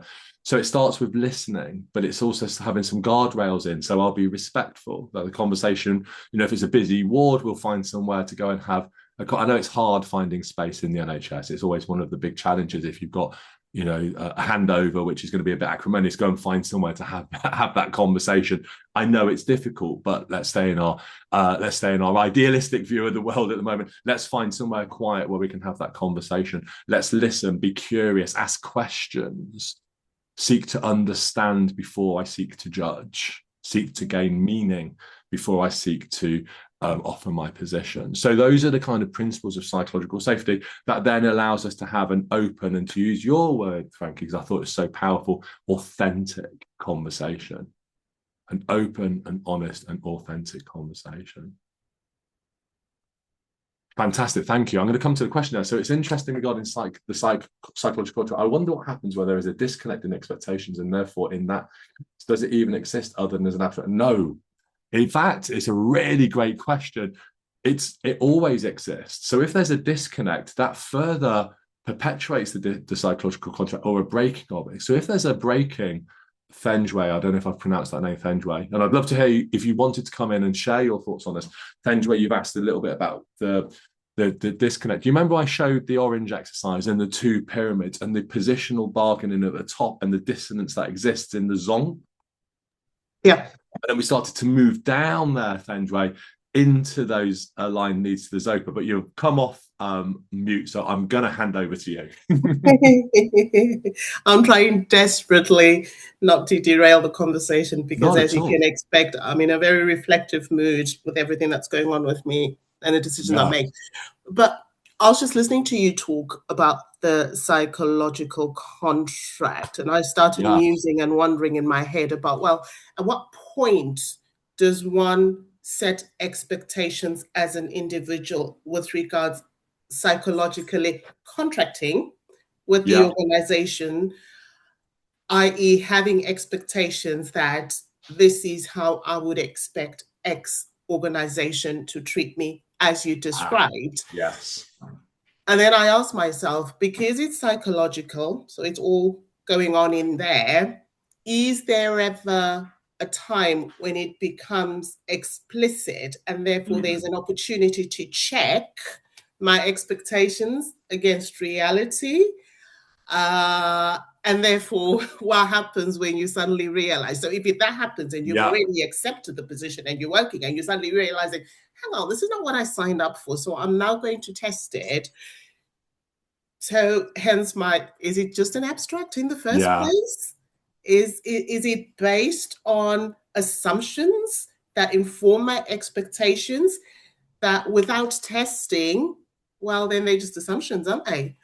And therefore, where does the, and I'm going to use this word really loosely, where does the blame lie in my using assumptions that are mine to set expectations as per a psychological contract, that when those assumptions then don't realize, I'm suddenly feeling like, oh, it's been broken. But actually, it's psychological, your psyche. You've not really contracted with anybody to agree this, so does it even exist? Well, this is good. I love this, Fenjue. Thank you. They are taking us into a great place, a great conversation. So how do we move this from abstract and subjective to objective and sort of specific, deliberate and intentional? So I've shared here, I've developed a whole new performance management system called a transformational performance system to help optimize performance. This does connect to your question, but I'm not going to go down a tangential route here. So in the top left-hand corner, we see here the values and behaviors and capabilities framework. Now, I'm guessing a lot of you have got values and behaviors frameworks within your trusts. I helped to develop some of the first ones in the NHS, and then they've become a bit more ubiquitous. I think if there's one thing the NHS has done really, there's a lot the NHS does well, but the development and alignment of what I call pro-social behaviors, the behaviors we want to see, how those pro-social behaviors are aligned to our core values, and also what are our misaligned behaviors, Fenjue. What does it actually look like to have a bad day at work? And we codify that. Those values and behaviors frameworks then have a set of capabilities to help our leaders and managers reward and support the pro-social behaviors, the aligned ones. We're having a good day at work, we're doing our best work. What does that look like? How do I reward it? We have our misaligned behaviors. What skills and capabilities do I need to address the misaligned behaviors? That's our values, behaviors, capabilities. Where they operate as a framework, it provides structure to help answer your question, moving from abstract to actual. But when they operate within a performance management system, they become even more powerful. So we know that leaders and managers, and all of us, we're all leaders, have a responsibility to drive compliance, consistency, regulatory structures, systems and processes, and so on and so forth. And that then emerges as power, authority, and control, PAC. So the conversation between the leader and the manager is understanding what power, authority, do I misuse it and abuse it through what I'm doing? And does it align to the values and behaviors and capabilities of the organization? On another level, what are the objectives and key results? What are your objectives? How are you delivering value to the patient? How are you delivering patient experience, patient outcomes, whatever they might look like? So how do we develop your objectives? And then how do we help you as an employee shape your mastery and autonomy and your purpose so you can do your best work? I'm giving you the tools you need to deliver mastery, autonomy, and purpose. This draws from positive psychology, Daniel Pink, the amazing book called Drive. How do we make sure our employees have the tools they need? In terms of driving performance and creating those spaces, because ultimately psychological contract isn't this. I go back to my earliest points in this conversation today. This is not about moral, ethical, or ideological environments. It's about driving high performance and productivity by putting people first. So the reason I've taken, Fenjue, your point, which is so important and really very, very well made, and then sort of looked at it through the lens of a performance management system, is because if we have a focus on how we drive performance, and this is not a 9-box model. I'm not an anti-9-box model kind of guy. Yeah, I can see a value of a 9-box model, but please don't put me in a box based on my performance and my potential. I'm not an in the box kind of guy either. So I get it. I get 9-box model, but let's put that to one side and use that as an evaluative system. Let's use this as a transformational system to create the conversations. Now, Fenjue, we've moved away from feedback and behaviors and psychological contract as an abstract or opaque concept within the relationship, and we're cementing it into the way that we deliver high performance within the organization. And who better in our organizations to drive and be the custodians of this kind of concept is the people function.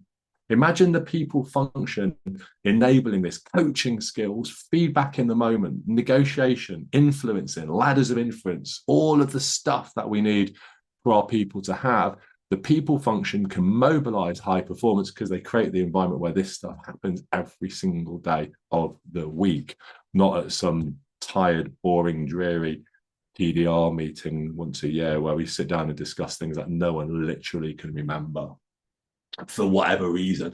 I'll tell you what the reason is in a lot of organizations is we do these performance reviews. I mean, this is me at my most cynical, so you're just going to have to bear with me. We do our performance reviews specifically so HR have objective criteria for the next round of redundancy. They're not about driving high performance. And people feel that. So does our performance review give objective criteria for redundancy, or is it designed to drive high performance? That's not just David being cynical. I've seen it. And I've seen those box markings and those scoring systems being used as objective criteria for redundancy. So the question we have to ask ourselves is, are we using the systems in our organization to create and perpetuate harm and trauma and fear and mistrust, or are we creating systems and processes which engender positive dialogue and engagement? And those require us to look inwards and ask the tough questions. And that was a really tough question I asked there, is does the performance management system act to drive performance, or does it act to give us objective criteria in the upcoming redundancy? That is a big question. It's a tough question. And it requires some really, really interesting conversations. The function of leadership, I argue, is to drive and engender leadership in others. And again, within health and social care, and I think we've seen this, and I think it needs to be thought about very deeply, is leadership a competitive advantage for me as an individual to gain positional power in a hierarchy? Or is leadership an egalitarian concept, a value or a philosophy that I share freely with others? And if I do so, am I impacted negatively or affected or threatened by other people's leadership if I share it and distribute it? My experiences, and again, feel free to disagree, but my experience is leadership is perceived as a competitive advantage in the hierarchy, not an egalitarian principle to share with others. And until we invert the pyramid, I'm not an anarchist, by the way. This is about driving high performance, high performing, productive organizations which are delivering better outcomes for our patients, reducing morbidity, mortality, driving up the experiences of patients, their families, and their carers. So this isn't about inverting the pyramid or the hierarchy for the sake of it. It's about seeing that as an opportunity to grow leadership and distribute leadership across the organizations within our workplaces, where we understand that our actions and interactions and reactions as leaders, the way that we deal with things at work, whatever that might be, it might be developing a strategy through to handling a disagreement between two members of the nursing team in an oncology unit over some question around a pathway for a patient, anything and everything in between. How I act, how I interact, and how I react is the air that I breathe out, which becomes the air that others breathe in. My actions, interactions, and reactions directly impact the climate of the team. And I used these phrases earlier and I reinforce them here because they're so powerful. When the air I create is about seeing, hearing, understanding, and appreciating my people, we create a positive, transformational culture underpinned by fairness and justice, respect, sustainability, kindness, compassion, as drivers of high performance and productive organizations. Because people are the organization, people are the business, and business is defined by culture, and culture is shaped by our leaders.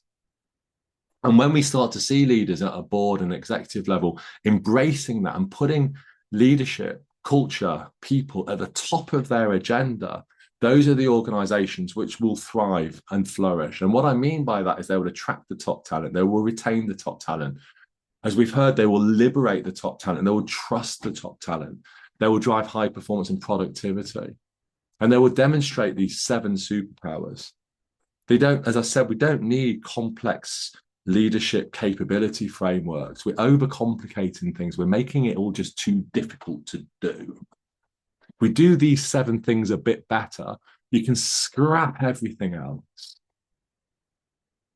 Lead with courage, to listen, to lean into those people speaking truth to my power, who are disagreeing with me.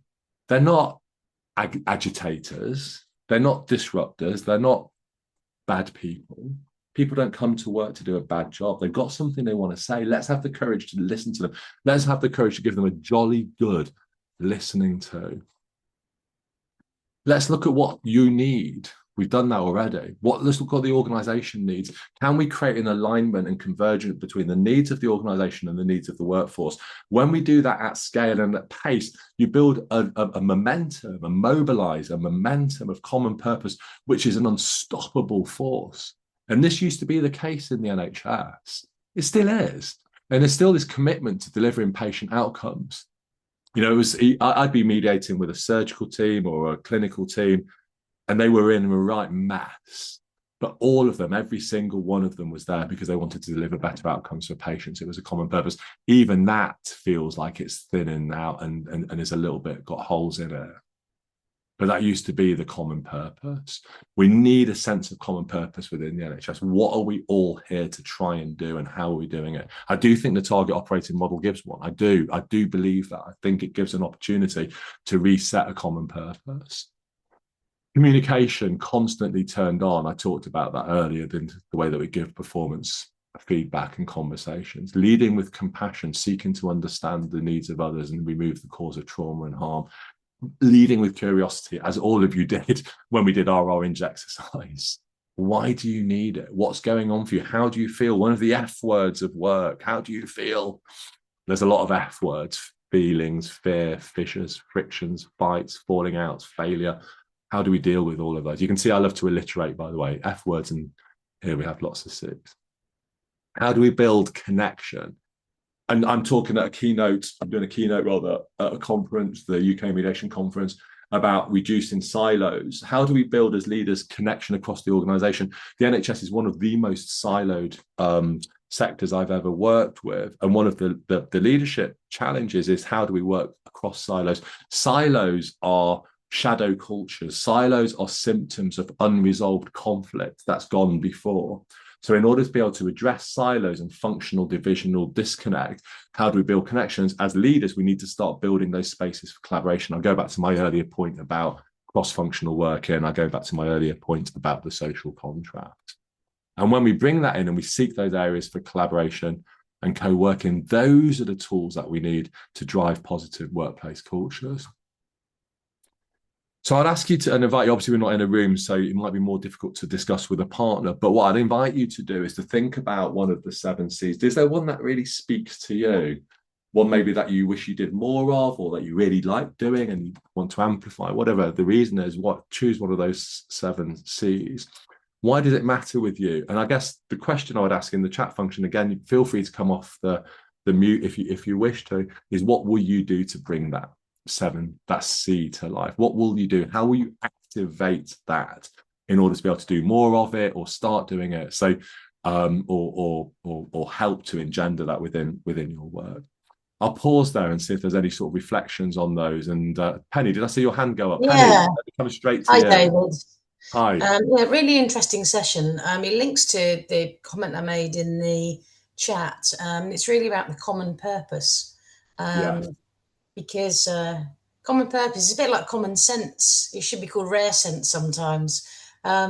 It's the common purpose, I think, is much more powerful than I think tend to consider it to be. And I talked a little bit around in the chat, just briefly, about the financial pressures. You talked earlier about psychological safety.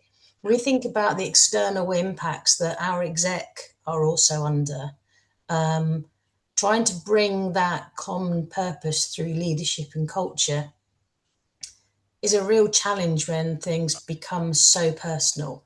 You know, the restructures or rebanding, downbanding, all of these things that we are going through, and the real practicality almost goes back to Maslow's the basics of what he needs. Because then the leaders, that common purpose of what are we trying to do as an organisation, we're trying to break even, but we're trying to say we're not financially driven, we're there for the patient, the quality, the safety, we're there for our colleagues.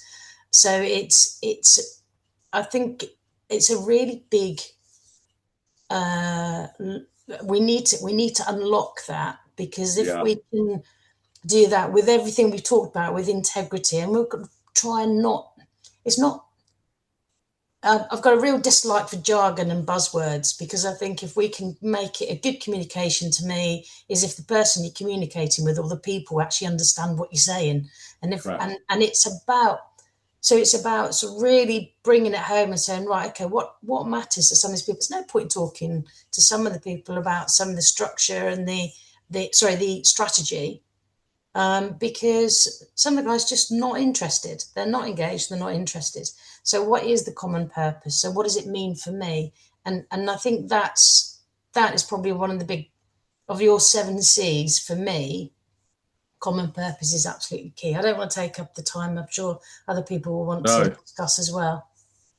No, I love that as well. I think they are challenging, but I guess, you know, these volatile, uncertain, complex, ambiguous times, almost it's an understatement. That term VUCA has been around for a long while now, but it feels like it doesn't almost fit. It doesn't work.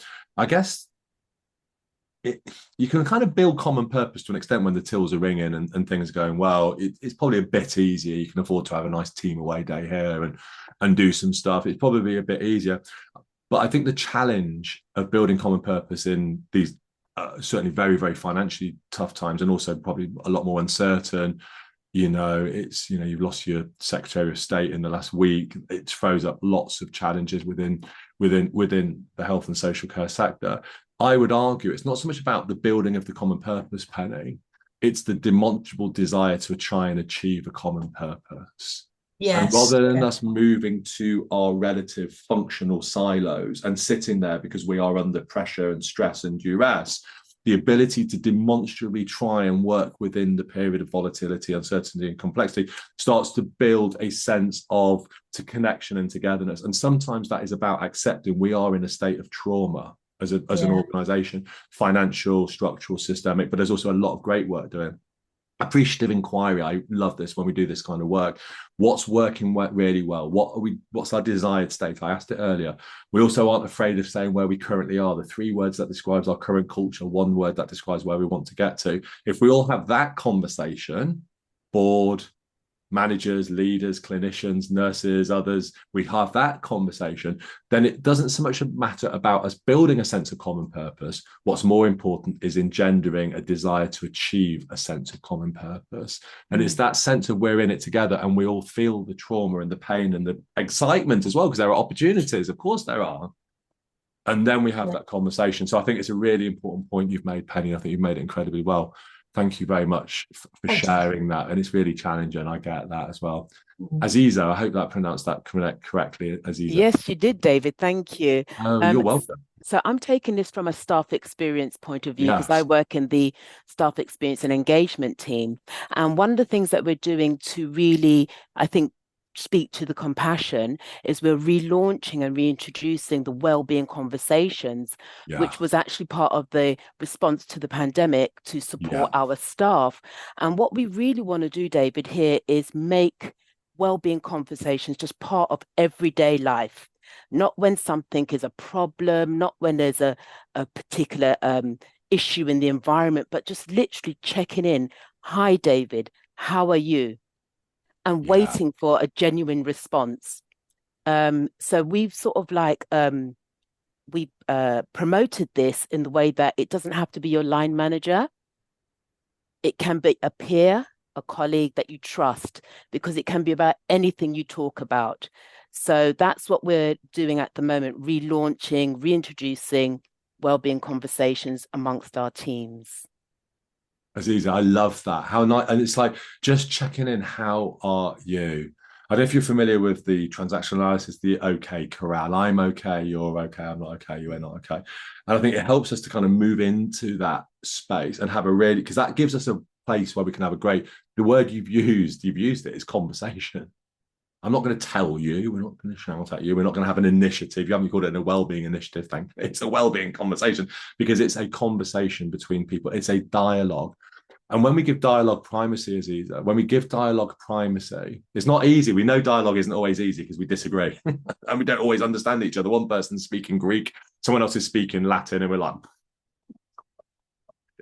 but when we have the dialogue and we give it primacy, it's the space where we can learn, we can grow, we can gain insight, we can gain understanding, and we feel heard. And that creates the unstoppable energy. And also there's a catharsis as well, Aziza. Will it show up in a reduction on your short-term absence?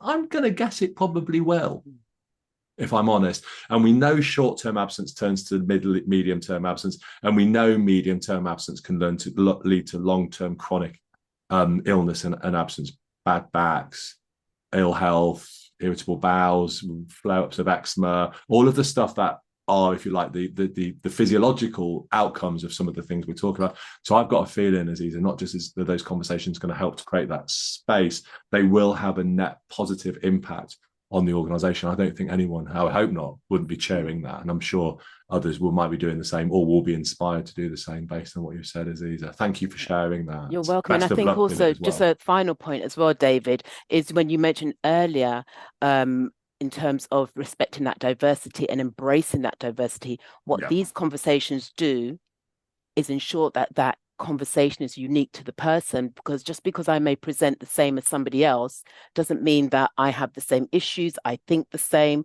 I have the same experiences. So I think it's another avenue to really understanding diversity, what it really means on the ground.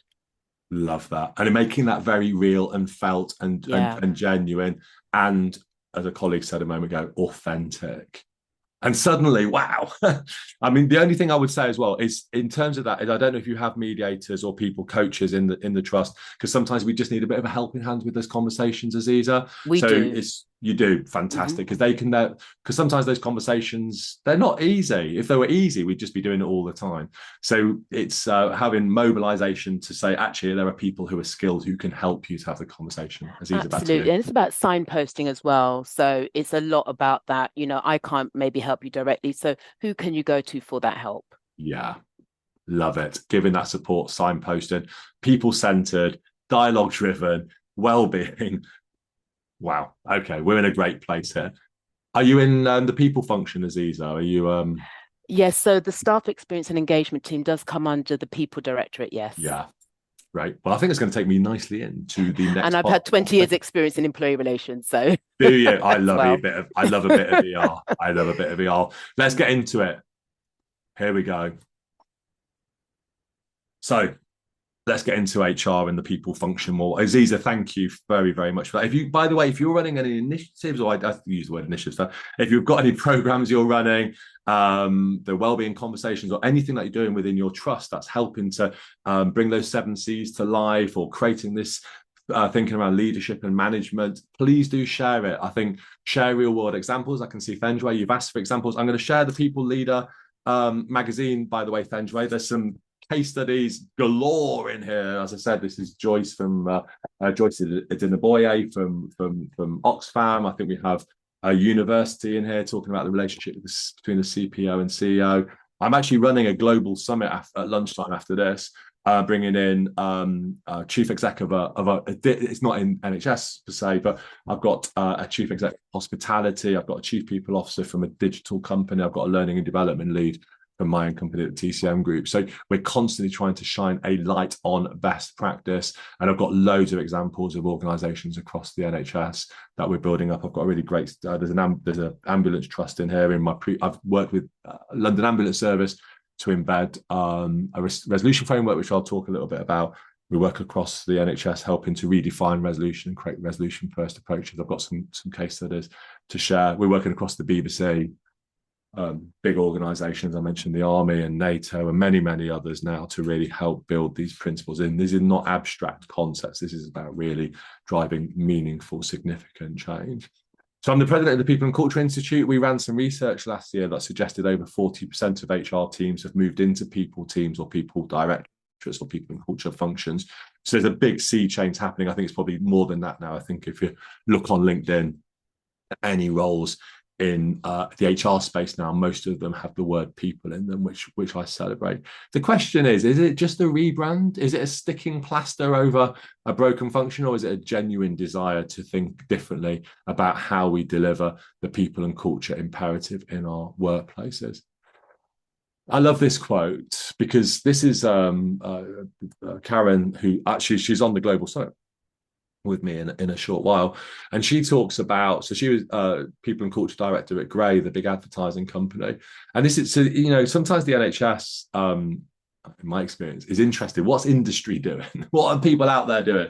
This is great. This is a big advertising. This is about profit margins, competitive advantage in the marketplace, and their culture, people and culture director is saying very clearly, very explicitly, in a big global corporate blue chip, kindness, clarity, and respect are no longer the soft skills, they're core strategies and capabilities of modern leadership. This isn't soft, fluffy, nice to have. These are not the ideals. These are the core drivers of the engine of growth he talks about. It's fundamentally important. She also uses the word people partners. I always find the word business partner one of the most loaded and divisive terms in our workplace. People are the business. If HR is seen as a business partner, it automatically assumes there is a business and we are going to be partnered with the business. People are the business. We are people partners, not business partners. People are the business.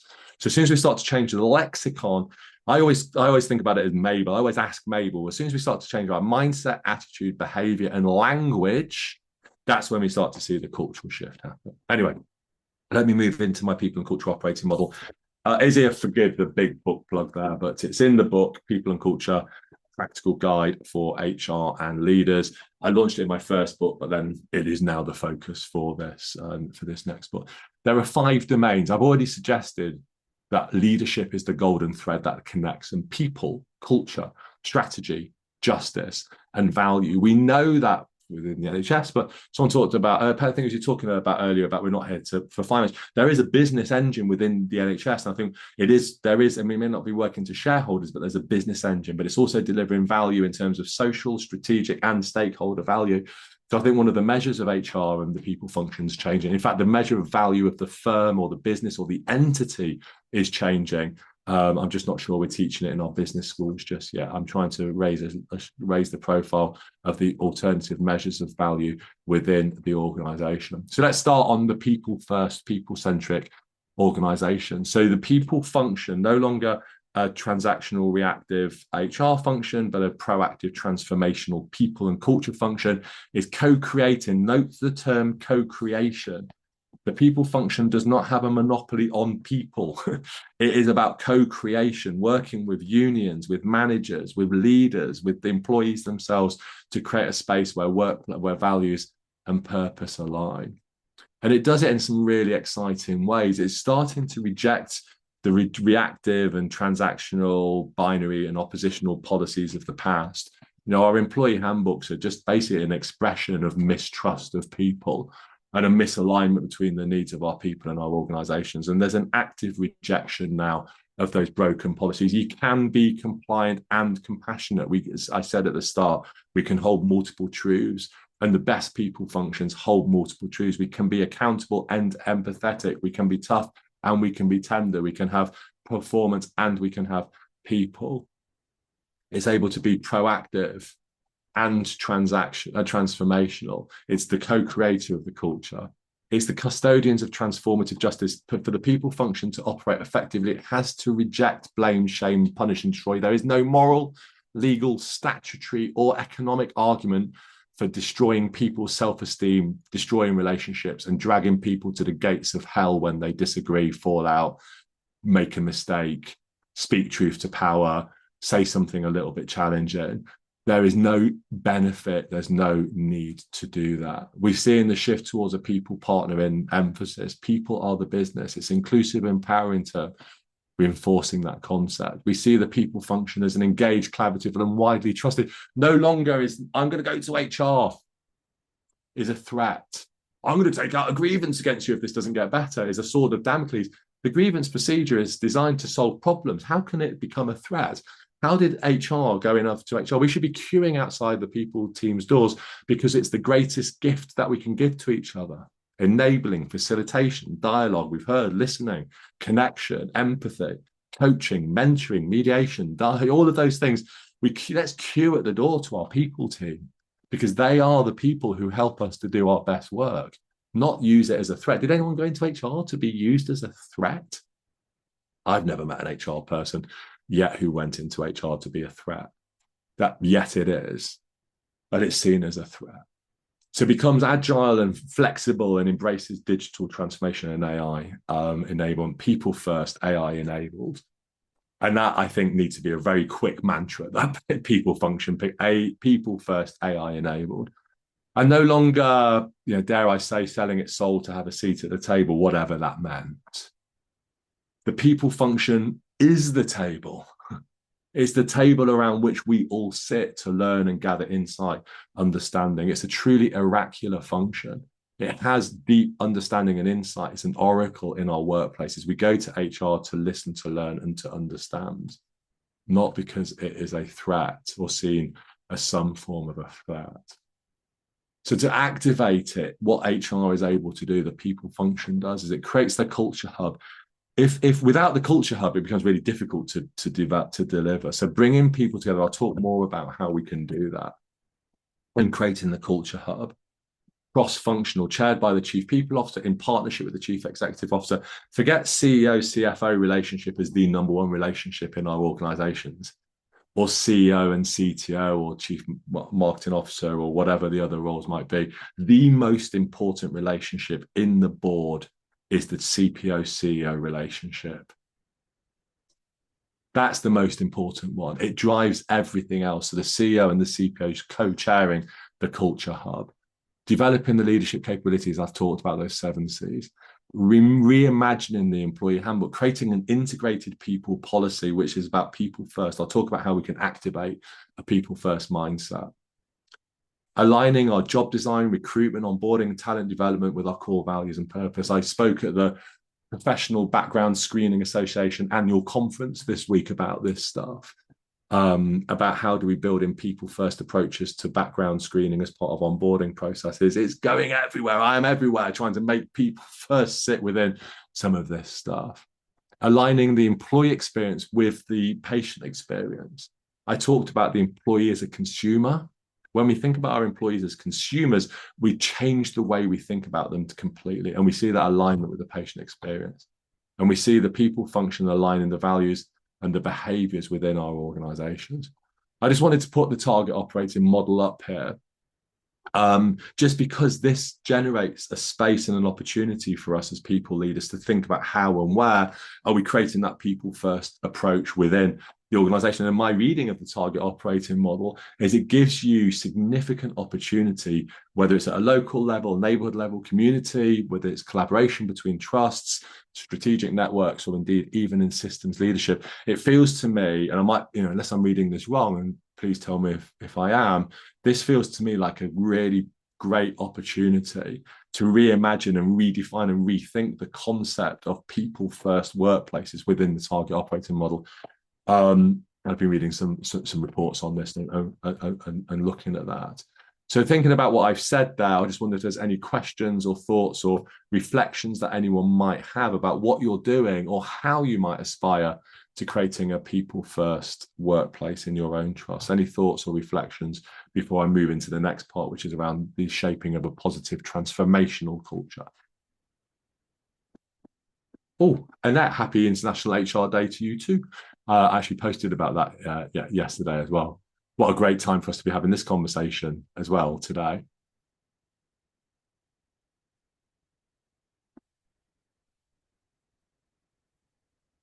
If you're interested, one of the things we do at TCM is we run people and culture alignment labs, culture and leadership alignment labs, I should say, and they're an opportunity for us to run stuff. I'm happy to offer them as a free opportunity for you if you want to have a conversation with me and dig in. I do. There are 3 elements to the lab.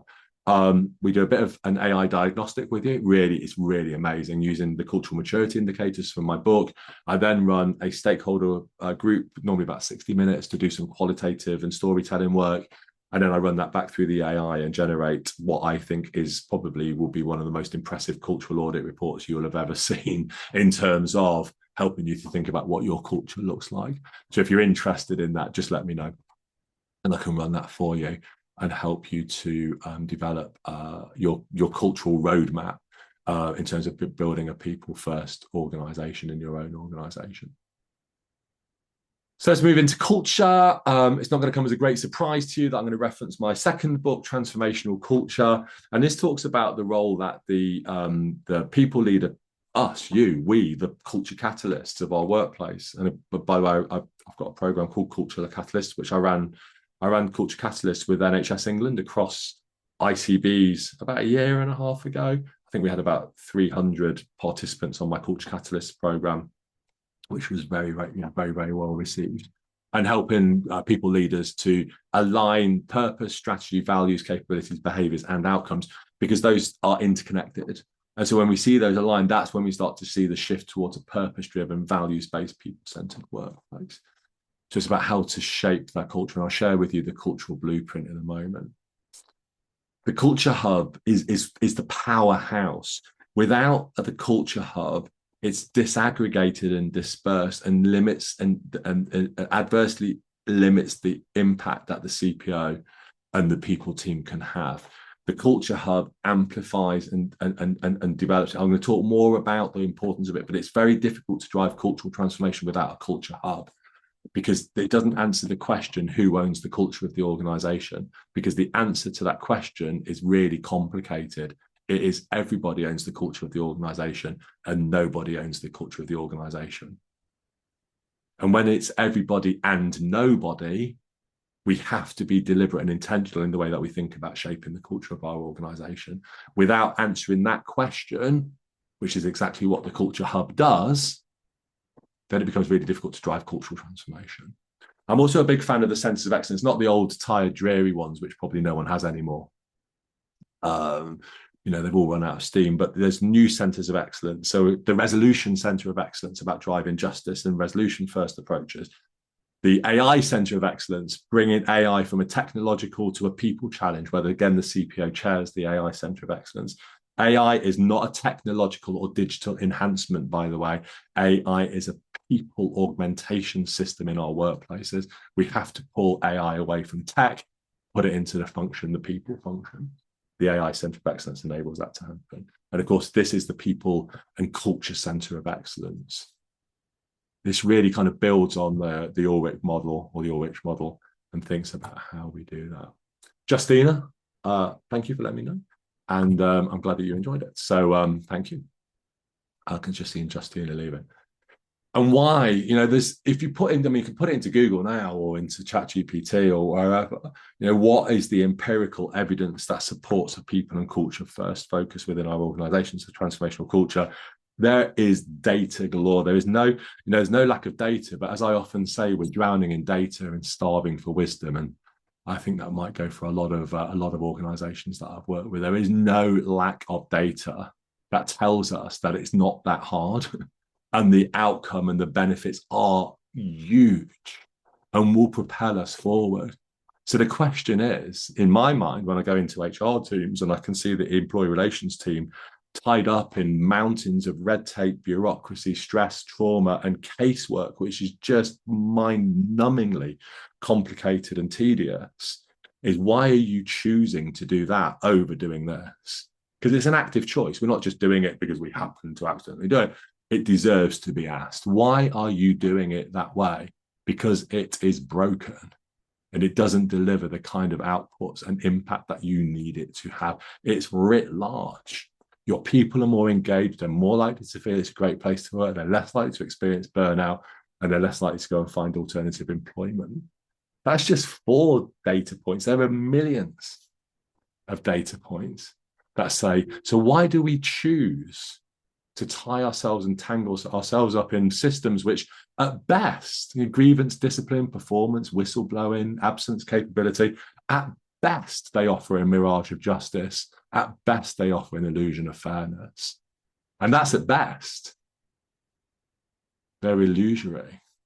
They don't do the job they need to do to deliver the outcomes we need in a modern trust. And we can apply some systems thinking and design thinking. There's a book I use a lot. It's a really lovely book. If you use design thinking, you may have this one. Another book I'm a big fan of is Thinking in Systems. This is called the Design Thinking Playbook. It really is really very good. If you're in, well, we're all OD. Everyone's in OD. So I can say if you're in OD, if you're in the people space, you are in OD. So this is the people, the Design Thinking Playbook. It's really good. Well worth getting your hands on a copy if you can. And I've used that here to help shape this thinking here in terms of the slide.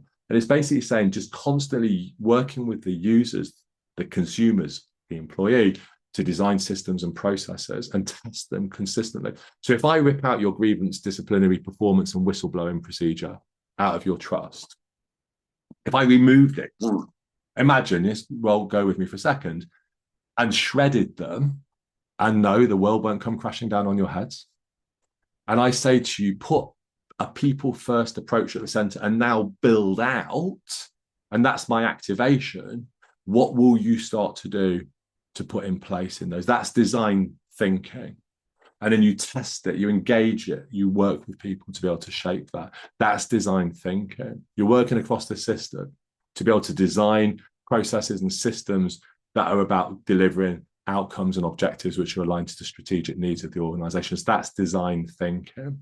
So we can use that to shape the culture of our organization and build the strategic imperative within the workplace, which takes me nicely to my third domain, the people, culture, strategy the strategic focus. As I said earlier, culture does not eat strategy for breakfast. They have to work collaboratively and coexist.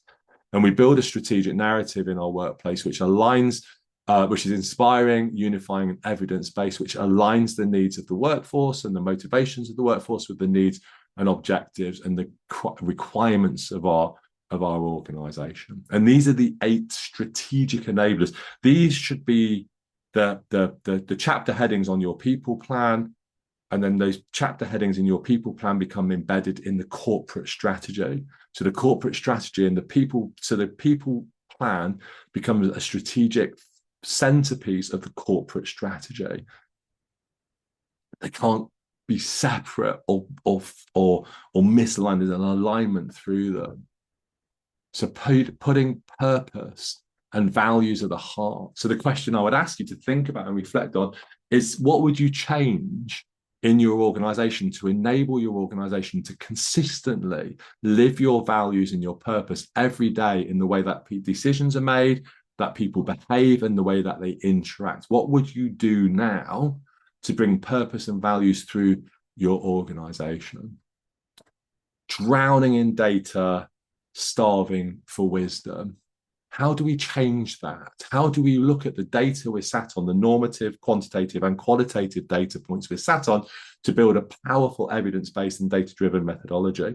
What does your people and culture dashboard look like? Do you even have a people and culture dashboard? How do you create an oracular function where we understand all of the intersections and engagement pieces within the organization if we don't have a dashboard?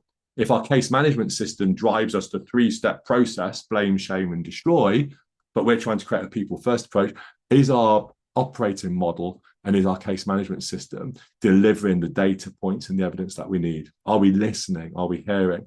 We have to answer this question as a strategic priority. The shift from HR to people and culture, not a band-aid over a function which needed a bit of a reset, a deep meaningful rethink of what it means to be a people professional and a people leader. And I think I've set some of that challenge out today in terms of some of the thinking there.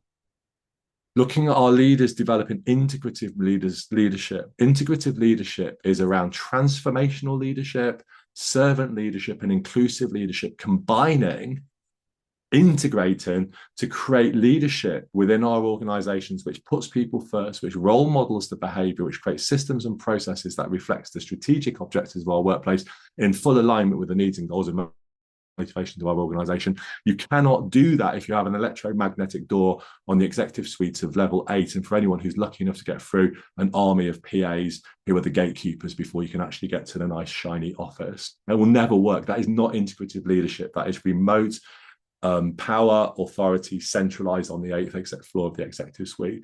Let's put that executive suite and use it for a ward and a clinic, and let's get that leadership team down where people are working and where people are doing their best work, having the conversations that they need.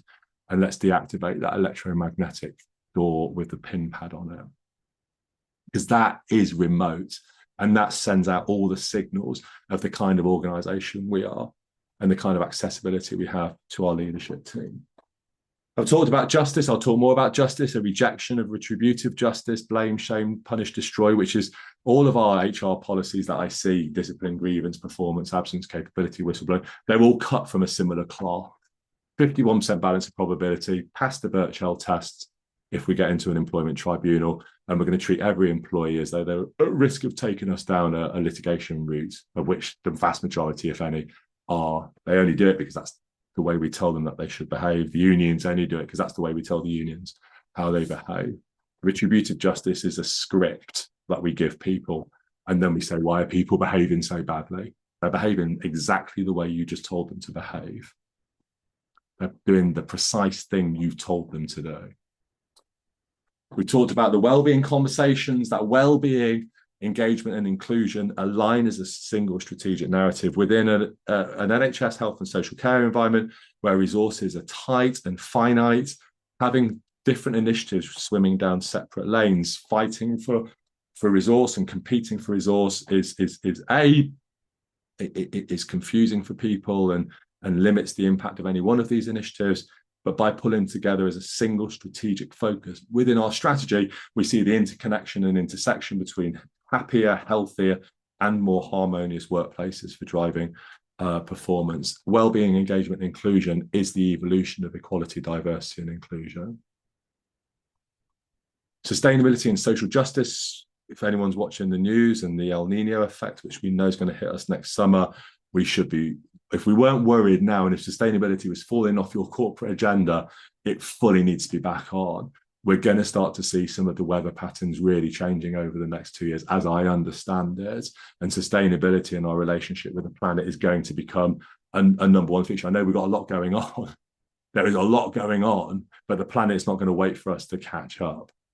And our relationship with our communities and society, what role do we play as a trust in tackling misogyny, violence against women, discrimination, racism, hate, trauma? These are big debates that are going on in our society right now.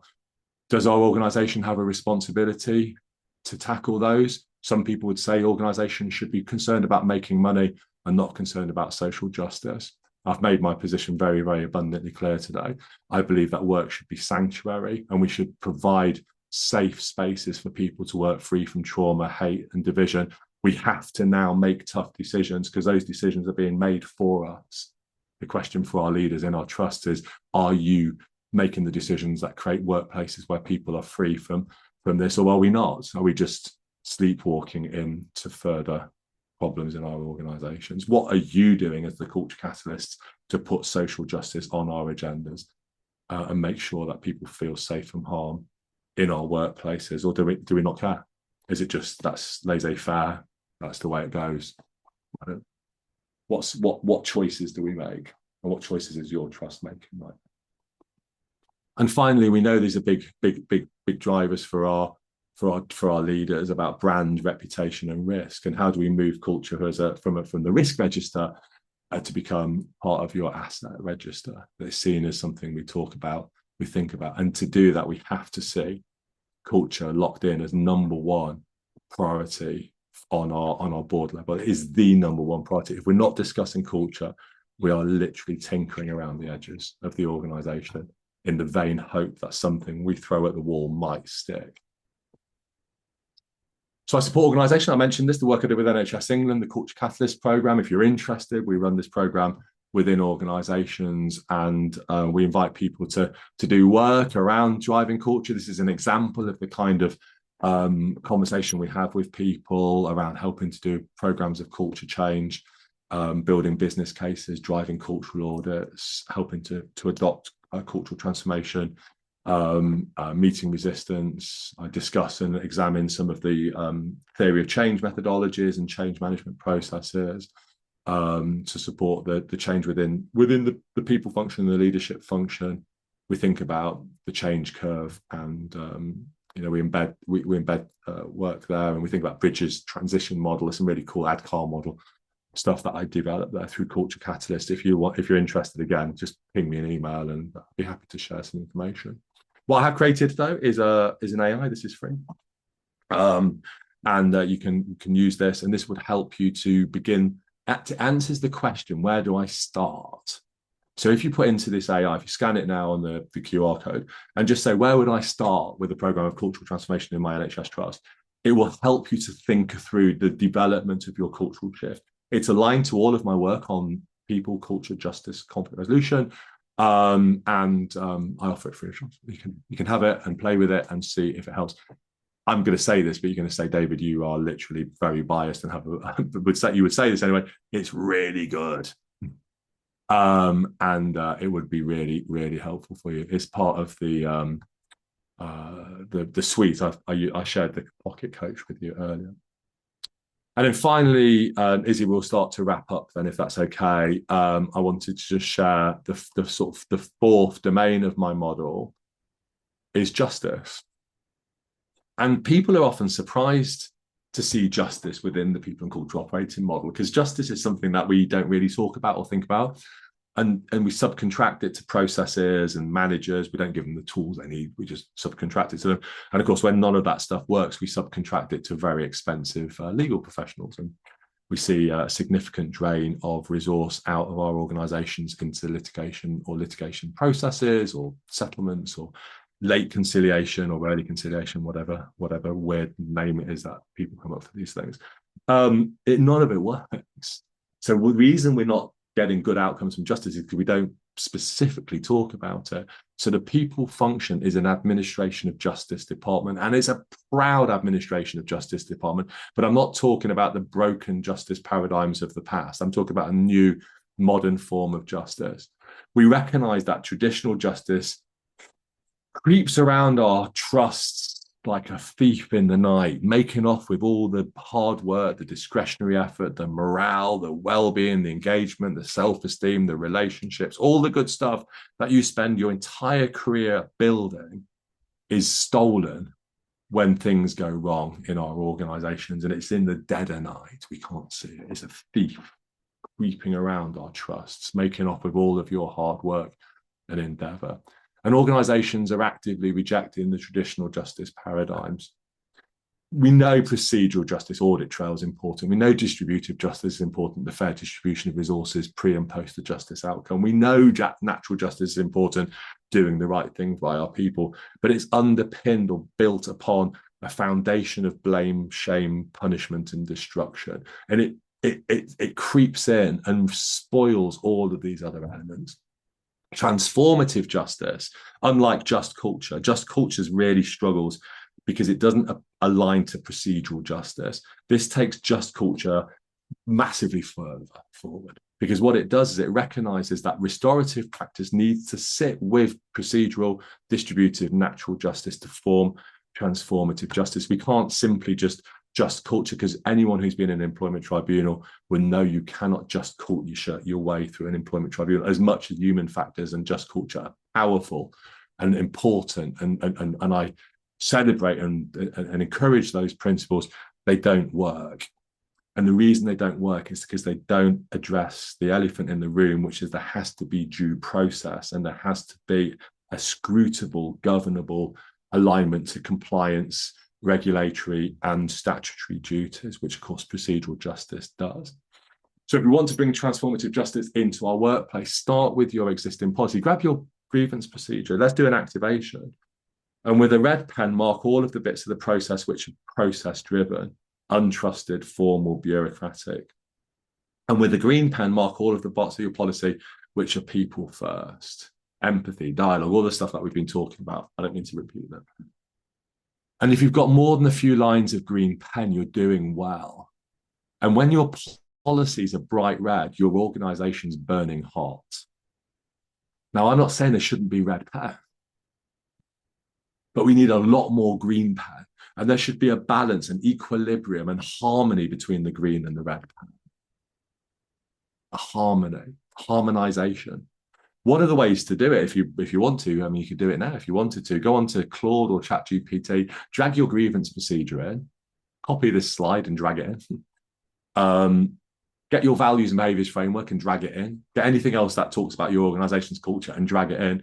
And then say in the prompt, please rewrite this grievance procedure or whatever the process is in alignment with employment law or statutory duties as an employer and the values, behaviors, and purpose of the organization.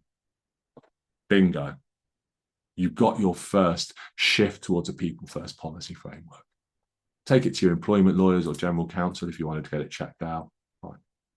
Of course you will. But I can assure you, they're going to go, wow, this is a big shift forwards, helping to drive a resolution-first methodology within your trust. And I'm going to finish off just by helping to structure that. Some of you may have heard me talk about that. So as well as doing the activation, we can help you to build in a resolution framework. I give the resolution framework away for free, by the way. It's not, I don't charge it. I've talked about it at previous HPMA events. It's embedded in the BBC, HSBC, KPMG, Capgemini, NHS England took it and adopted it. Numerous organisations have taken it and adopted it. London Ambulance Service embedded it within London. This was the former Chief Exec Gareth Emerson, talking incredibly positively about the work that it was being done there. There are numerous examples of organizations now who are embedding and shifting it. And of the 1,500 organizations who've embedded the resolution framework, get this for statistic, of the 1,500 organizations who've embedded the resolution first approach in their organization, not one organization had experienced an adverse outcome in the tribunals or in the courts. Not one. If you follow the ACAS code on discipline and grievance, it is a fast track to court and litigation. Not one organisation of the 1,500 who've adopted this approach have experienced an adverse outcome through the courts. That speaks volumes about the shift. This is the framework in a nutshell. It's about local resolution. We have a resolution centre who manages, so a resolution centre. I know a number of you have those resolution centres set up or you're setting them up. The resolution centre receives the request for resolution, not a 20,000 word AI generated grievance that you do a 20,000 word AI generated response. I mean, where's the humanity in that? It's a people centred approach. And you're using objective decision making, which are scrutable in terms of how you make decisions. Moving from employee relations, which is like the Wild West in terms of decision making, because there is no objective decision making because the systems don't allow for it. Using an objective system now to assess each case based on its own merits and to build a system of resolution around each individual case.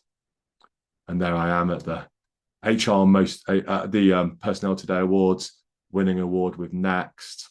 Again, Next, they will not do this unless Next felt or believed that this is going to have a positive impact on their business. If you want to draw inspiration from business, which I know many in NHS do, the businesses are leading a long way ahead of the health and social care sector in terms of people first methodologies. And those changes are there and they're available free of charge. We can make the change now. The question is do we choose to make the change? Are we willing to embrace a new approach within our organizations? So in concluding, my presentation today, and building transformational cultures and reducing harm and distrust and discomfort and all of the things we've been talking about, retribution has had its day. It doesn't work. It didn't work. It will never work. Those policies that we deploy, if we are going to describe ourselves as compassionate, progressive people leaders, you cannot have a grievance disciplinary procedure. It's just not it's not physically possible to exist in the same pace. There's a law of physics that says you cannot be compassionate and use those old processes. We have to make a decision. We can't go to the wonderful HPMA awards and all of the other things we do on LinkedIn and all of the lovely memes and infographics we see about compassion in leadership and still drag people to hell when things go wrong. You have to make a decision. Be innovative. There really has never been a better time and never a sense of urgency. Transformational culture is really about putting people first to drive high performance, with the Culture Hub acting as your powerhouse. That's your central space where all of this stuff happens. Redefine resolution, bring it to the forefront, have big conversations, and make sure that your purpose and your values are enshrined across your policies and leadership competencies. I've given you some real activation, practical tools to make it happen. It isn't shifting an oil tanker, it's just making better decisions. And I would argue, as I do wherever I go, that the future of HR is people and culture.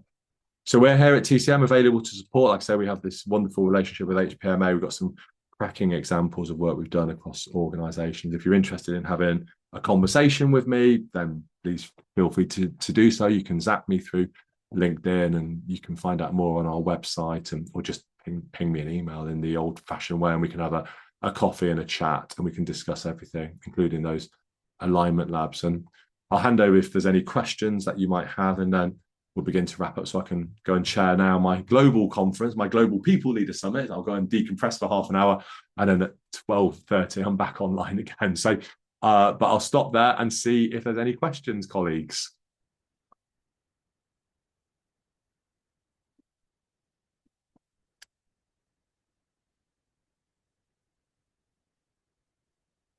Well, I'm going to take that as a resounding time to move on. Izzy, we've got the evaluation form. You've got the book. So by the way, do subscribe to the People Leader magazine. It's free. we do a lot of stuff for free. You've had lots of my AIs for free, and the People Leader magazine is amazing. It's high production value. It is really, really, really impactful. And there's my details if you want to track me down on LinkedIn, or if you did want to ping me an email. But Izzy, I'm going to hand back to you because we're going to give a copy of the book away, I believe, for anyone who, for people who do the evaluation format. Izzy, I'm going to make a mess of describing it. Izzy, I'm going to hand back to you in terms of helping me out of the mess I was making of explaining what happens next.